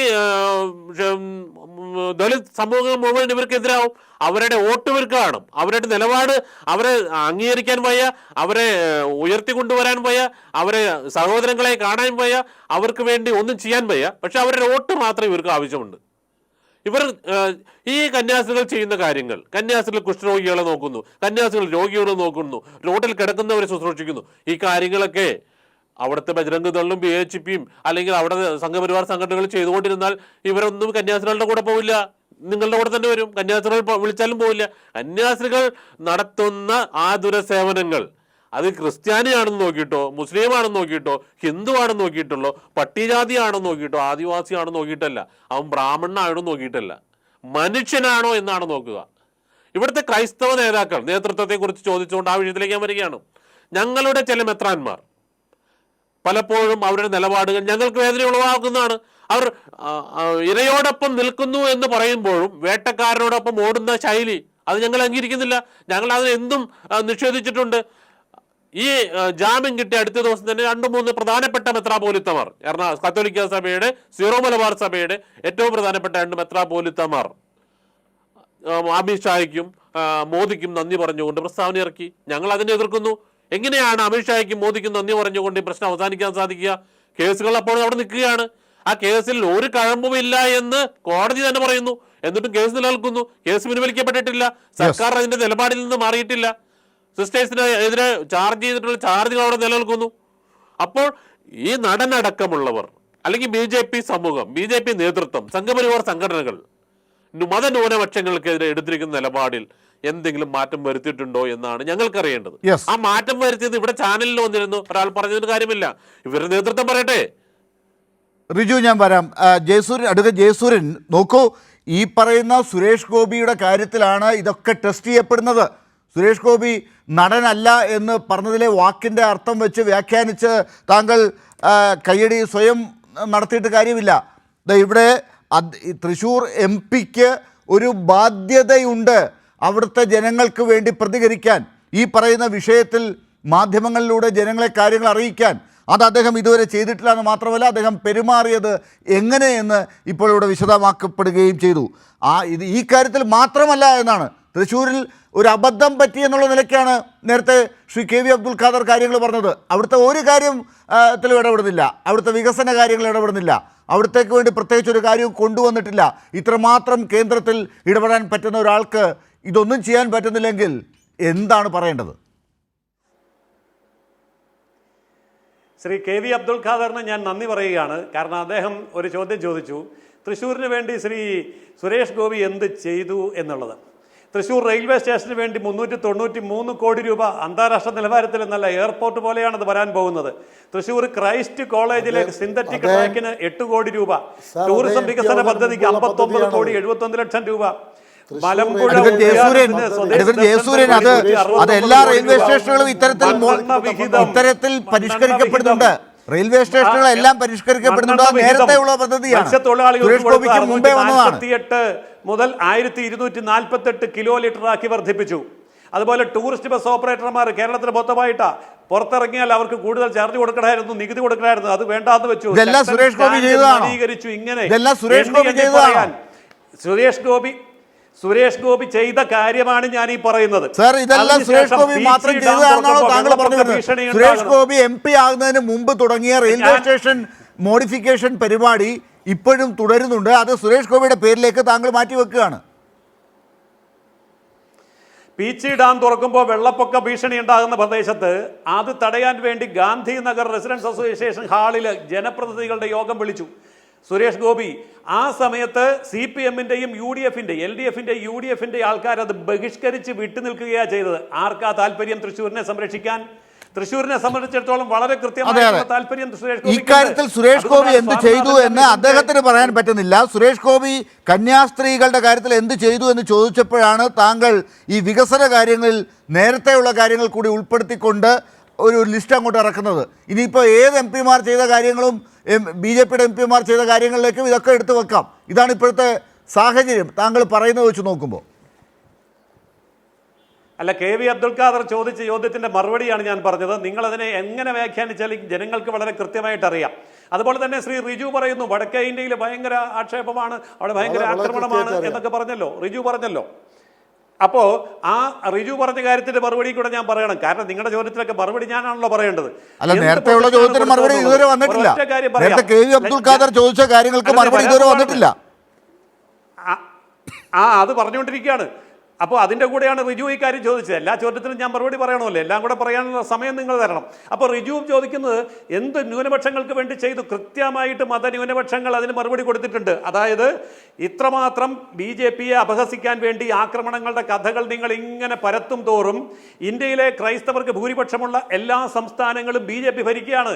ഒന്നല്ല രണ്ടല്ല 3 തവണ തുടർച്ചയായിട്ട് ഭരിക്കുകയാണ്. അല്ല, ആ ഭരണത്തിന്റെ കാര്യമാണ് ഇനി അറിയേണ്ടത്. അതിന്റെ രഹസ്യമാണ് ഇനി അറിയേണ്ടത്. എന്താണ് സംഭവിക്കുന്നത്? ഇപ്പോ കർണാടകത്തിൽ നിന്ന് ചില തെളിവുകൾ വരുന്നുണ്ട്. തൃശ്ശൂരിൽ തന്നെ ഇന്നിപ്പോ ചില തെളിവുകൾ തൃശ്ശൂർ സുരേഷ് ഗോപി താമസിച്ച സ്ഥലത്തെ വോട്ടർമാരുടെ എണ്ണത്തെ കുറിച്ചുള്ള ചില തെളിവുകൾ ഇന്നിപ്പോ പുറത്തേക്ക് ചിലർ പറഞ്ഞിട്ടുണ്ട്. അതൊക്കെ അവിടെ നിൽക്കട്ടെ. അത് മാത്രമല്ലല്ലോ, ഈ തൃശ്ശൂരിൽ മറുപടി പറയാൻ തയ്യാറാകുമ്പോൾ നിങ്ങൾ എന്തുകൊണ്ടാണ് മറുപടി പറയാൻ എന്നെ അനുവദിക്കാത്തത്? നിങ്ങൾ ചോദ്യം താങ്കൾ പറഞ്ഞോളൂ. മാത്രമല്ല എനിക്ക് എയിംസിന്റെ കാര്യത്തിൽ സുരേഷ് ഗോപി എന്ത് ചെയ്തു? എവിടെ വരെ എത്തി? കേന്ദ്രാവിഷ്കൃത പദ്ധതികൾ, സുരേഷ് ഗോപി കൊണ്ടുവന്ന പദ്ധതികൾ ഏതൊക്കെയാണ്? പറയൂ. ആ പദ്ധതികളാണല്ലോ ഞാനിതൊന്ന് പറഞ്ഞു തീർത്തോട്ടെ. അതായത് ചോദ്യം മാത്രം ചോദിച്ചു പോയാൽ പോരല്ലോ. അതായത് ഇന്ത്യ മഹാരാജ്യത്ത് എവിടെയൊക്കെ ക്രൈസ്തവ ഭൂരിപക്ഷ സംസ്ഥാനങ്ങളുണ്ടോ അതൊക്കെ BJP ഭരിക്കുകയാണ്. 1, 2, 3 തവണ തുടർച്ചയായിട്ട് ഭരിക്കുകയാണ്. ഇന്ത്യയിൽ ഏറ്റവും കൂടുതൽ ക്രൈസ്തവ MLA-മാരുള്ളത് BJP-ക്കാ. ഇന്ത്യയിൽ ഏറ്റവും കൂടുതൽ ക്രൈസ്തവ മന്ത്രിമാരുള്ളത് BJP-ക്കാ. കേരള കോൺഗ്രസിനും CPM-നൊന്നും അല്ല. ഈ ക്രൈസ്തവർ മുഴുവൻ എന്നാ വിധികളാണോ? BJP-ക്ക് വോട്ട് ചെയ്യാനും അവരെ മന്ത്രിയാക്കാനും അവരെ MLA-ആക്കാനും. അപ്പോൾ അതിന്റെ കാരണം എത്രമാത്രം വിശദീകരണം കൊടുത്താലും എത്രമാത്രം ദുർവ്യാഖ്യാനം ചെയ്താലും ഇവിടുത്തെ ക്രൈസ്തവ ന്യൂനപക്ഷത്തിന് വളരെ കൃത്യമായിട്ട് ഈ കാര്യങ്ങൾ മനസ്സിലാകുന്നുണ്ട്. അവർക്ക് പേടി കൊണ്ടുണ്ടായ ചില പ്രതികരണങ്ങൾ അദ്ദേഹം സ്വന്തം മണ്ഡലത്തിനും സ്വന്തം സംസ്ഥാനത്തിനും വേണ്ടി ചെയ്യുന്ന കാര്യങ്ങൾ അദ്ദേഹം കൃത്യമായിട്ടും വ്യക്തമായിട്ട് അദ്ദേഹത്തിന്റെ ഫേസ്ബുക്ക് പേജിൽ പബ്ലിഷ് ചെയ്യുന്നുണ്ട്. കേരളത്തിലെ ബാക്കി 19 MP-മാർക്ക് ഒന്ന് പബ്ലിഷ് ചെയ്യാമോ? സുരേഷ് ഗോപി ചെയ്യുന്നത് പോലെ പബ്ലിഷ് ചെയ്യാൻ ഞാൻ വെല്ലുവിളിക്കുകയാണ്. സുരേഷ് ഗോപി ഇനിയിപ്പോ ചെയ്യാൻ ബാക്കി എന്തുണ്ടെന്നാണ് ചോദിക്കുന്നത്. മുമ്പാകെ വെക്കുന്നത്. ശരി, അല്ല, ജനങ്ങൾക്കറിയാത്ത കാര്യങ്ങൾ അദ്ദേഹം പിന്നെ എന്തെങ്കിലും പറയണ്ടേ? ജനങ്ങൾക്ക് അദ്ദേഹം ചെയ്തുകൊണ്ടിരിക്കുന്ന കാര്യം എന്താ? MP ഫണ്ടിൽ നിന്ന് പിന്നെ ലൈറ്റ് വെക്കുന്നുണ്ടാവാം. അതല്ലല്ലോ പ്രശ്നം. ഇപ്പോൾ തൃശ്ശൂർ പാർലമെൻറ്റ് മണ്ഡലം എന്ന് പറയുന്നത് തീരപ്രദേശവും വനമേഖലയും ഇടനാടും ഒക്കെയുള്ള സ്ഥലമാണ്. ഞാൻ ചോദിക്കട്ടെ, കേന്ദ്രാവിഷ്കൃത പദ്ധതികൾ എന്താണ് തീരപ്രദേശത്തെ ജനങ്ങൾക്ക് വേണ്ടി ചെയ്തത്? നിങ്ങളിപ്പോൾ കേന്ദ്ര ഗവൺമെൻറ് ആകെ ചെയ്യുന്നത് എന്താ? കടൽ മണൽ ഖനനം നടത്താൻ വിദേശ കുത്തകൾക്ക് അനുവദിച്ചിരിക്കുകയാണ്. BJP-യുടെ RSSൻ്റെ സംഘടനയായിട്ടുള്ള പിന്നെ മത്സ്യത്തൊഴിലാളി സംഘ് പോലും അംഗീകരിക്കുന്ന കാര്യമാണോ നിങ്ങൾ ചെയ്യുന്നത്? ആഴക്കടൽ മണൽ ഖനനം നടത്തുന്നു, തീരപ്രദേശത്ത് നിന്ന് മണൽ എടുത്തുകൊണ്ടുപോകുന്നു. തീരപ്രദേശത്ത് താമസിക്കുന്ന BJP അനുഭാവികളായിട്ടുള്ള ആളുകളെ പോലും ബോധ്യപ്പെടുത്താൻ കഴിയില്ല. അതുപോലെ വനമേഖലയിൽ ഖനനം നടത്താൻ കേന്ദ്ര ഗവൺമെൻറ് തീരുമാനിച്ചിരിക്കുകയാണ്. അതൊക്കെ രാഷ്ട്രീയ തീരുമാനങ്ങൾ. ഇവിടെ MP എന്നുള്ള നിലയിൽ നിങ്ങൾ ചൂണ്ടിക്കാണിച്ച കാര്യം എന്താ? തൃശ്ശൂർ റെയിൽവേ സ്റ്റേഷനിൽ വികസന പദ്ധതി സുരേഷ് ഗോപി MP ആകുന്നതിന് മുൻപേ പ്രഖ്യാപിച്ച, അതിന് മുൻപേ AS-ഉം TS-ഉം ഒക്കെ നടന്ന കാര്യം ഇദ്ദേഹത്തിൻ്റെ പേരിൽ എഴുതി വെക്കുന്നുണ്ട്. എന്താ കാര്യം? സ്റ്റേറ്റിന് വേണ്ടി, ഈ മണ്ഡലത്തിന് വേണ്ടി MP എന്നുള്ള നിലയിൽ പ്രസക്തമായിട്ടുള്ള ഒരു പദ്ധതിയും അദ്ദേഹത്തിന് കൊണ്ടുവരാൻ കഴിഞ്ഞിട്ടില്ല. അതൊരു യാഥാർത്ഥ്യമാണ്. പിന്നെ എവിടെയെങ്കിലും യോഗം വിളിച്ചു, ആ യോഗത്തിൽ ആരും വന്നില്ല എന്ന് പറയുന്നതാണോ ഒരു ജനപ്രതിനിധിയുടെ, അതും ഒരു കേന്ദ്രമന്ത്രിയുടെ പ്രവർത്തനത്തിൻ്റെ മെച്ചപ്പെടലായിട്ട് പറയുന്നത്? ഇപ്പം നാട്ടിലെ ജനങ്ങൾ അറിയുന്നുണ്ടെന്നേ. ഒരു പാർലമെൻറ്റ് മെമ്പർ എന്ന് പറഞ്ഞാൽ, പ്രത്യേകിച്ച് അദ്ദേഹം ഒരു കേന്ദ്രമന്ത്രിയായി കഴിഞ്ഞാൽ അദ്ദേഹത്തിന് ചെയ്യാൻ കഴിയുന്ന, അദ്ദേഹം തന്നെ പ്രഖ്യാപിച്ച 6-7 മന്ത്രിമാരുടെ മന്ത്രാലയങ്ങളുടെ പിന്തുണ എനിക്കുണ്ട് എന്ന് പ്രഖ്യാപിച്ചൊരു കാര്യം പ്രായോഗികമായിട്ട് അദ്ദേഹത്തിന് എന്ത് ചെയ്യാൻ കഴിയുന്നു എന്നുള്ള ചോദ്യത്തിന് ഒരു മറുപടിയും അദ്ദേഹത്തിനില്ല. ഇനി ചോദ്യങ്ങൾ ചോദിച്ചാൽ അദ്ദേഹം ഇപ്പോൾ മാധ്യമപ്രവർത്തകരോട് പറയുന്നൊരു ശൈലി നേരത്തെ സംസാരിച്ച വ്യക്തി ഇവിടെ ചൂണ്ടിക്കാണിച്ചു. ന്യായമായിട്ട് മാധ്യമപ്രവർത്തകരോട് പ്രതികരിക്കുന്നുണ്ടോ അദ്ദേഹം? പ്രത്യേകിച്ച് തൃശ്ശൂരിലെ മാധ്യമപ്രവർത്തകർ പലരും തിരഞ്ഞെടുപ്പിന് മുമ്പ് അദ്ദേഹത്തെ സഹായിച്ച ആളുകളാണല്ലോ. ഇപ്പോൾ ആ സഹായിച്ച മാധ്യമപ്രവർത്തകരെ അദ്ദേഹം എങ്ങനെയാണ് കാണുന്നത്? വളരെ മോശമായിട്ടുള്ള ഭാഷയിലല്ലേ അദ്ദേഹത്തെ കാത്തു നിൽക്കുന്ന മാധ്യമ പ്രവർത്തകരെ ഇപ്പോൾ അദ്ദേഹം അഭിസംബോധന ചെയ്യുന്നത്? അതെന്തുകൊണ്ടാണെന്ന് ചോദിച്ചാൽ ഈ കാര്യങ്ങൾ കൃത്യമായിട്ട് പറയാൻ അദ്ദേഹത്തിന് കഴിയുന്നില്ല, അല്ലെങ്കിൽ പറയേണ്ട വസ്തുതകൾ അദ്ദേഹത്തിൻ്റെ കയ്യിലില്ല എന്നതുകൊണ്ടാണ്. ഇവിടെ ചൂണ്ടിക്കാണിച്ച കാര്യം, ക്രൈസ്തവ സഭയ്ക്കെതിരായിട്ട് അല്ലെങ്കിൽ ന്യൂനപക്ഷ വിഭാഗത്തിനെതിരായിട്ട് ഞങ്ങളൊന്നും ചെയ്യുന്നില്ല, ഞങ്ങളാണ് നിങ്ങളെ ഭരിക്കുന്നത്, ആ അവകാശവാദം മാത്രം മതിയോ? ചില മേഖലകൾ ഭരിക്കുന്നുണ്ട്, ഭരിക്കുന്നതിൻ്റെ കാര്യങ്ങൾ ഇപ്പോൾ പലതും പുറത്തു വരുന്നുണ്ട്. ജനാധിപത്യ വിരുദ്ധമായിട്ട് വോട്ടർ പട്ടികയിൽ കൃത്രിമം കാണിച്ചതിനെ സംബന്ധിച്ച്, ജനാധിപത്യ പ്രക്രിയ അട്ടിമറിച്ചതിനെ കുറിച്ചുള്ള ചർച്ചകൾ നമ്മുടെ നാട്ടിൽ നടന്നുകൊണ്ടിരിക്കുകയാണ്. അത് BJP നയപരമായി ചെയ്ത കാര്യങ്ങളുടെ കൂടി ഭാഗമാണ്. ഇപ്പോൾ ഇലക്ഷൻ കമ്മീഷൻ ഇന്ത്യയിൽ ഏറ്റവും സ്വതന്ത്രമായ ഒരു ബോഡിയായിരുന്നു. നിങ്ങൾ എങ്ങനെയാണ് അതിനെ കൈകാര്യം ചെയ്യുന്നത്? സുപ്രീം കോടതിയുടെ തന്നെ നിർദ്ദേശത്തെ മറികടന്നുകൊണ്ടല്ലേ പ്രധാനമന്ത്രിയും പ്രതിപക്ഷ നേതാവും സുപ്രീം കോടതിയിലെ ഒരു ജഡ്ജിയും അടങ്ങിയ ഇലക്ഷൻ കമ്മീഷനെ നിയമിക്കുന്ന ആ സംവിധാനത്തെ നിങ്ങൾ അട്ടിമറിച്ചത്? എങ്ങനെ അട്ടിമറിച്ചത്? പ്രധാനമന്ത്രി, കേന്ദ്രമന്ത്രി, പ്രതിപക്ഷ നേതാവ്, 3-ൽ 2 നിങ്ങളുടെ ഭാഗത്ത് അല്ലേ? ഇലക്ഷൻ കമ്മീഷൻ്റെ സ്വതന്ത്രവും നീതിയുക്തവും ജനാധിപത്യപരവുമായ പ്രവർത്തനത്തെ തടയിട്ടുകൊണ്ട് നിങ്ങൾ നടത്തുന്ന പ്രവർത്തനങ്ങൾ പലയിടത്തും ജനാധിപത്യ പ്രക്രിയ അട്ടിമറിക്കുന്നുണ്ട്. വോട്ടർ പട്ടികയിൽ കൃത്രിമമായിട്ട് പല പേരുകളും വരുന്നു. അസൽ പട്ടിക ഇറക്കുന്ന ഘട്ടത്തിൽ ഈ പ്രദേശത്ത് താമസം പോലുമില്ലാത്ത ആളുകളുടെ പേര് പട്ടികയിൽ വരുന്നു. അത് സുരേഷ് ഗോപിയുടെ പേര് ഇവിടെ തൃശ്ശൂർ മണ്ഡലത്തിൽ അദ്ദേഹത്തിൻ്റെ ഒരു അഡ്രസ്സിൽ 11 വോട്ടാണ് ഒറ്റയടിക്ക് ഇലക്ഷൻ അന്തിമ പട്ടിക പ്രസിദ്ധീകരിക്കുന്ന സമയത്ത് വരുന്നത്. അതുമാത്രമല്ല, പല ഫ്ലാറ്റുകളിലും അത്തരത്തിൽ വോട്ടുകൾ ചേർക്കപ്പെട്ടു. ഇതൊക്കെ നമ്മുടെ മുന്നിലുണ്ട്. ജനാധിപത്യ വ്യവസ്ഥയെ കൊഞ്ഞനം കുത്തുന്ന, ഈ സിസ്റ്റത്തെ തകർക്കുന്ന BJPയുടെ RSSൻ്റെ നിലപാടുകളാണ് ഇതെല്ലാം വ്യക്തമാക്കുന്നത്. അത് ന്യൂനപക്ഷങ്ങൾക്കെതിരാണ്, തൊഴിലാളികൾക്കെതിരാണ്, കൃഷിക്കാർക്കെതിരാണ്, ഈ നാട്ടിലെ ആദിവാസികൾക്കും പട്ടികജാതിക്കാർക്കും മത്സ്യത്തൊഴിലാളികൾക്കും ഒക്കെ എതിരാണ്. ഇത് ഞങ്ങൾ കേവലം ആരോപിക്കുന്നതല്ല, ഓരോ നയങ്ങളും നിങ്ങളെടുത്ത് പരിശോധിക്കുക. ഇപ്പോൾ മത്സ്യത്തൊഴിലാളികളുടെ കാര്യം ഞാൻ പറഞ്ഞു, എന്തെങ്കിലും നീതീകരണം മത്സ്യത്തൊഴിലാളികളോട് നിങ്ങൾക്ക് പറയാനുണ്ടോ? കോർപ്പറേറ്റുകൾക്ക് വൻതോതിൽ നമ്മുടെ ധാതുക്കൾ അടിച്ചു മാറ്റാനുള്ള അവസരം ഉണ്ടാക്കി കൊടുത്ത ഈ ഗവൺമെൻറ്റിനെതിരായിട്ട് സംസാരിക്കാൻ ഈ നാട്ടിൽ ആരാ ഉള്ളത്? ഇവിടുത്തെ തൊഴിലാളി പ്രസ്ഥാനവും ഇടതുപക്ഷവും അല്ലാതെ. പക്ഷെ നിങ്ങൾ നിരന്തരമായിട്ട് സംസാരിച്ചു കൊണ്ടിരിക്കുന്നു, ഞങ്ങൾ വലിയ കാര്യങ്ങൾ ചെയ്യുന്നു. അപ്പോൾ യാഥാർത്ഥ്യം ഇതൊന്നുമല്ല, ജനങ്ങൾ തിരിച്ചറിയുന്നു. കൂടുതൽ അനുഭവങ്ങളിലൂടെ അവർ മനസ്സിലാക്കിക്കൊണ്ടിരിക്കും. യെസ്, ഞാൻ റിജുവിലേക്ക് പോകുന്നതിന് മുമ്പ് ജയസൂര്യൻ പെട്ടെന്നൊരു മറുപടി ഇക്കാര്യത്തിലുണ്ടോ? എന്നാൽ ഞാൻ KV അബ്ദുൽ ഖാദറോട് ക്രോസ് ചെക്ക് ചെയ്തിട്ട് ഞാൻ റിജുവിലേക്ക് പോവാം. പറയൂ. അതായത് BJP ചെയ്യുന്ന കാര്യങ്ങളെ എണ്ണി KV അബ്ദുൽ ഖാദർ പറഞ്ഞല്ലോ. അങ്ങനെയെങ്കിൽ ഇടതുപക്ഷം എണ്ണി ചെയ്ത കാര്യങ്ങളുടെ ഫലമായിട്ടാണോ ഇന്ന് പൊടി പോലുമില്ല കണ്ടുപിടിക്കാൻ അഖിലേന്ത്യാ തലത്തിൽ 1% വോട്ടില്ലാതെ മാറിയത്? ഈ രാജ്യത്ത് ഏറ്റവും കൂടുതൽ അല്ല, അക്കാര്യങ്ങളാണ് ഇപ്പോൾ നേരത്തെ പറഞ്ഞത്. KV അബ്ദുൽ ഖാദർ പറഞ്ഞത് ഈ കാര്യങ്ങളൊക്കെ അന്വേഷിക്കേണ്ടി വരും. ഇപ്പോൾ തന്നെ ഇലക്ഷൻ കമ്മീഷന്റെ പ്രവർത്തനത്തിന്റെ കാര്യത്തിൽ തർക്കങ്ങൾ വന്നല്ലോ. MLA-മാരും MP-മാരും മന്ത്രിമാരും ഉള്ളത് BJP-ക്കാ. അവരാണ് ഇന്ത്യയിൽ ഏറ്റവും കൂടുതൽ മുഖ്യമന്ത്രിമാരെ സൃഷ്ടിച്ചത്. പട്ടികജാതി പട്ടികവർഗ ആദിവാസി വിഭാഗത്തിൽ നിന്ന് ഏറ്റവും കൂടുതൽ MLA-മാരെ മന്ത്രിമാരെ മുഖ്യമന്ത്രിമാരെ ഒക്കെ സൃഷ്ടിച്ചത് BJP-യാ. ഒരിക്കലും ഇത് CPM-ന് സാധിച്ചില്ല, ഒരിക്കലും ഇത് കോൺഗ്രസിന് സാധിച്ചില്ല. അതുകൊണ്ട് ശ്രീ അബ്ദുൽ ഖാദർ താങ്കൾ പറയൂ. അതുപോലെ തന്നെ ജയസൂര്യൻ വരാം. അബ്ദുൽ ഖാദർ പറയട്ടെ. യെസ്, അല്ല, അങ്ങിപ്പോൾ നടത്തുന്ന അവകാശവാദം അങ്ങയുടെ പാർട്ടിക്ക് MP-മാരും MLA-മാരും ഉണ്ട്. സാർ, ഞാൻ അംഗീകരിക്കുന്നു, വസ്തുതയാണ്. നിങ്ങൾ പാർലമെൻറ്റിലെ ഏറ്റവും വലിയ പാർട്ടിയാണ്, നിങ്ങളുടെ രാജ്യസഭയിലെ വലിയ പാർട്ടിയാണ്, സംസ്ഥാനങ്ങൾ ഭരിക്കുന്നു. സാർ, അംഗങ്ങൾ അധികമുള്ളത് കൊണ്ടുള്ള അഹങ്കാരം അടിയന്തരാവസ്ഥ കാലത്ത് കോൺഗ്രസ് ഈ നാട്ടിൽ നടത്തിയിരുന്നു. ഇന്ത്യയാണ് ഇന്ദിര.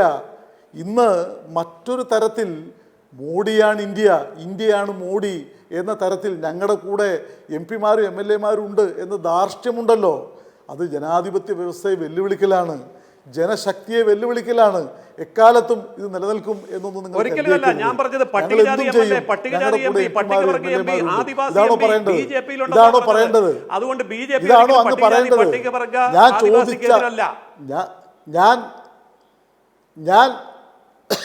ഞാൻ അങ്ങയുടെ പാർട്ടിയിൽ MP-മാരുണ്ട് MLA-മാരുണ്ട് എന്ന കാര്യത്തെ ഒന്നും നിഷേധിക്കാൻ വസ്തുതാപരമായിട്ട് കഴിയില്ല. ഉണ്ട്, ശരിയാണ്. പക്ഷേ അവരെല്ലാം ഉള്ളപ്പോഴും നിങ്ങളുടെ ഗവൺമെൻറ് നടത്തുന്ന നയങ്ങൾ ഓരോ കാര്യങ്ങളും പരിശോധിക്കുക. ഈ പറഞ്ഞ കാര്യങ്ങളെ അങ്ങേക്ക് നിഷേധിക്കാൻ പറ്റുമോ? മത്സ്യമേഖലയിൽ നടപ്പിലാക്കുന്ന കാര്യങ്ങൾ തീർച്ചയായിട്ടും നിഷേധിക്കാൻ പറ്റും. ഇല്ല, അക്കാര്യത്തിൽ താങ്കൾ നിഷേധിക്കാൻ വേണ്ടി നിഷേധിക്കുന്നതല്ലാതെ ഈ തെരഞ്ഞെടുപ്പുമായി ബന്ധപ്പെട്ട് ഇപ്പോൾ ഉയർന്നിരിക്കുന്ന ആരോപണങ്ങളിൽ പോലും കൃത്യമായി മറുപടി കൊടുക്കാൻ ഇലക്ഷൻ കമ്മീഷൻ ആയിട്ടില്ല. ആ കാര്യങ്ങൾ ഇപ്പോൾ കൂടുതൽ ചർച്ചയിലേക്ക് വരുന്നു.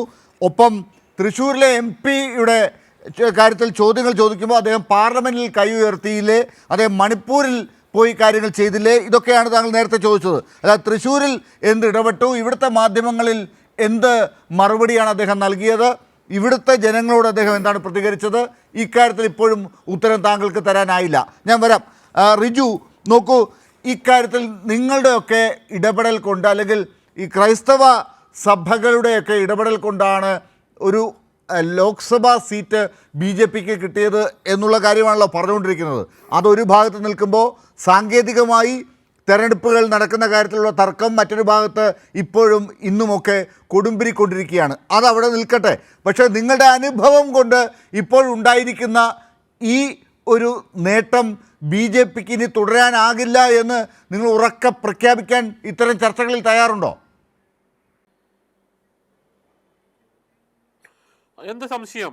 ഞാൻ പറയുകയാണെങ്കിൽ ഈ ഛത്തീസ്ഗഡ് വിഷയം ഇവിടുത്തെ ക്രൈസ്തവ സമൂഹത്തിന്റെ വിശ്വാസികളുടെ മറ്റേ മെത്രാന്മാരുടെ വിശ്വാസികളുടെ മുന്നിൽ എന്താണ് സംഘപരിവാർ, എന്താണ് BJP എന്ന് കൃത്യമായി ഉള്ളിൽ തൊണ്ട് പൊളിക്കുന്നത് പോലെ തൊണ്ട് പൊളിച്ച് കാണിക്കാൻ സാധിച്ചു എന്നുള്ള കാര്യത്തിൽ യാതൊരു സംശയവുമില്ല. അത് അങ്ങനെ ഒരു സംഭവം ഉണ്ടായതുകൊണ്ട് തന്നെ എന്തുകൊണ്ടാണ് നമ്മുടെ വിശ്വാസ സമൂഹം ഈ സംഘപരിവാറിനെ എതിർക്കുന്നത് എന്തുകൊണ്ടാണ്? നാളെ ഞങ്ങൾ പറയുന്ന കാര്യങ്ങൾ എന്ത് സംഭവിക്കും എന്നുള്ള കാര്യങ്ങൾ ഇന്നലെ തന്നെ ഞങ്ങൾ പറഞ്ഞിരുന്നതാണ്.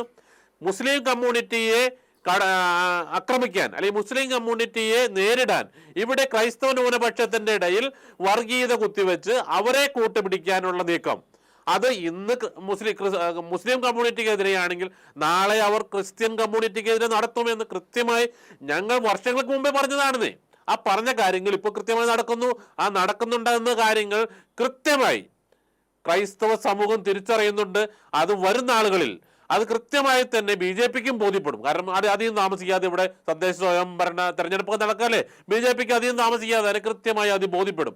അവർ വർഗീയ ധ്രുവീകരണം വഴി ഇവിടെ കടന്നു കയറാനാണ് ശ്രമിക്കുന്നത്. പക്ഷേ കേരളത്തിലെ ജനങ്ങൾ അത് ശ്രദ്ധിക്കുമെങ്കിലും നോർത്ത് ഇന്ത്യയിൽ ഇവർക്ക് ഇപ്പോൾ സാധിക്കുന്നത് എന്തുകൊണ്ടാണ്? ഇവർ ഇത്തരത്തിലുള്ള ഇലക്ഷൻ കമ്മീഷൻ പോലുള്ള കമ്മീഷൻ പോലുള്ള സാധനങ്ങൾ ഇവരുടെ പരിധിയിലേക്ക് കൊണ്ടുവന്ന് സുപ്രീം കോടതി ജഡ്ജി ചോദിച്ചു കേട്ടില്ലേ, സുപ്രീം കോടതി ജഡ്ജിമാരെ തിരഞ്ഞെടുക്കുന്നതിൽ വരെ BJP നേരിട്ട് ഇടപെടുന്ന ശൈലിയിലേക്ക് ഇവിടുത്തെ സംഘപരിവാർ ലോബി എത്തിക്കഴിഞ്ഞിരിക്കുന്നു. കാരണം കഴിഞ്ഞ 75 വർഷക്കാലത്തെ ഇന്ത്യയിലെ ഭരണകാലഘട്ടത്തിൽ ഒന്നും ഒരു കക്ഷികളും നടത്താത്ത ഒരു രീതിയാണ് നീതിന്യായ വ്യവസ്ഥയിലുള്ള കടന്നുകയറ്റം, അല്ലെങ്കിൽ മിലിറ്ററി മേഖലയിലുള്ള കടന്നുകയറ്റം. അവിടെ പോലും കടന്നു കയറി, അവിടെ പോലും രാഷ്ട്രീയപരമായി ചേരിതിരിവുണ്ടാക്കി, വർഗീയമായി ചേരിതിരിവുണ്ടാക്കി ഇന്ത്യയിലെ മതേതരത്തെ കുഴിച്ചുപാടാനുള്ള ശ്രമത്തിലാണ് സംഘപരിവാർ. അതിനെതിരെയാണ് ഞങ്ങൾ പോരാടുന്നത്. ഇവിടുത്തെ ന്യൂനപക്ഷത്തിനെതിരെ ന്യൂനപക്ഷത്തിന് അനുകൂലമായി എന്ത് നടപടിയെടുത്തു എന്ന് പറയാൻ ഞങ്ങൾക്ക് കുറെ ക്രിസ്ത്യൻ MLA-മാരുണ്ട്, ഞങ്ങൾക്കാണ് ഇന്ത്യയിൽ ഏറ്റവും കൂടുതൽ ക്രിസ്ത്യൻ MLA-മാർ എന്നൊക്കെ പറഞ്ഞതിന് കാര്യമില്ലെന്ന്. നോർത്ത് ഇന്ത്യയിലെ ക്രിസ്ത്യൻ ന്യൂനപക്ഷം അനുഭവിക്കുന്ന, അല്ലെങ്കിൽ മണിപ്പൂരിലെ ക്രിസ്ത്യൻ ന്യൂനപക്ഷമല്ല, അവിടുത്തെ ഭൂരിപക്ഷം 10,000-ങ്ങളാണ് കാട്ടിലേക്ക് പലായനം ചെയ്തത്. വർഷം 1 കഴിഞ്ഞിട്ടും അവരാർക്കും തിരിച്ചു വരാൻ സാധിച്ചിട്ടില്ല, അവരുടെ സ്വന്തം നാട്ടിലേക്ക് തിരിച്ചു വരാൻ സാധിച്ചിട്ടില്ല. അവിടെ അതിനുശേഷം ലോക്സഭ ഇലക്ഷൻ നടന്നു, 2 സീറ്റും BJPയുടേതായിരുന്നു, BJPക്ക് 2 സീറ്റ് നഷ്ടപ്പെട്ടില്ലേ?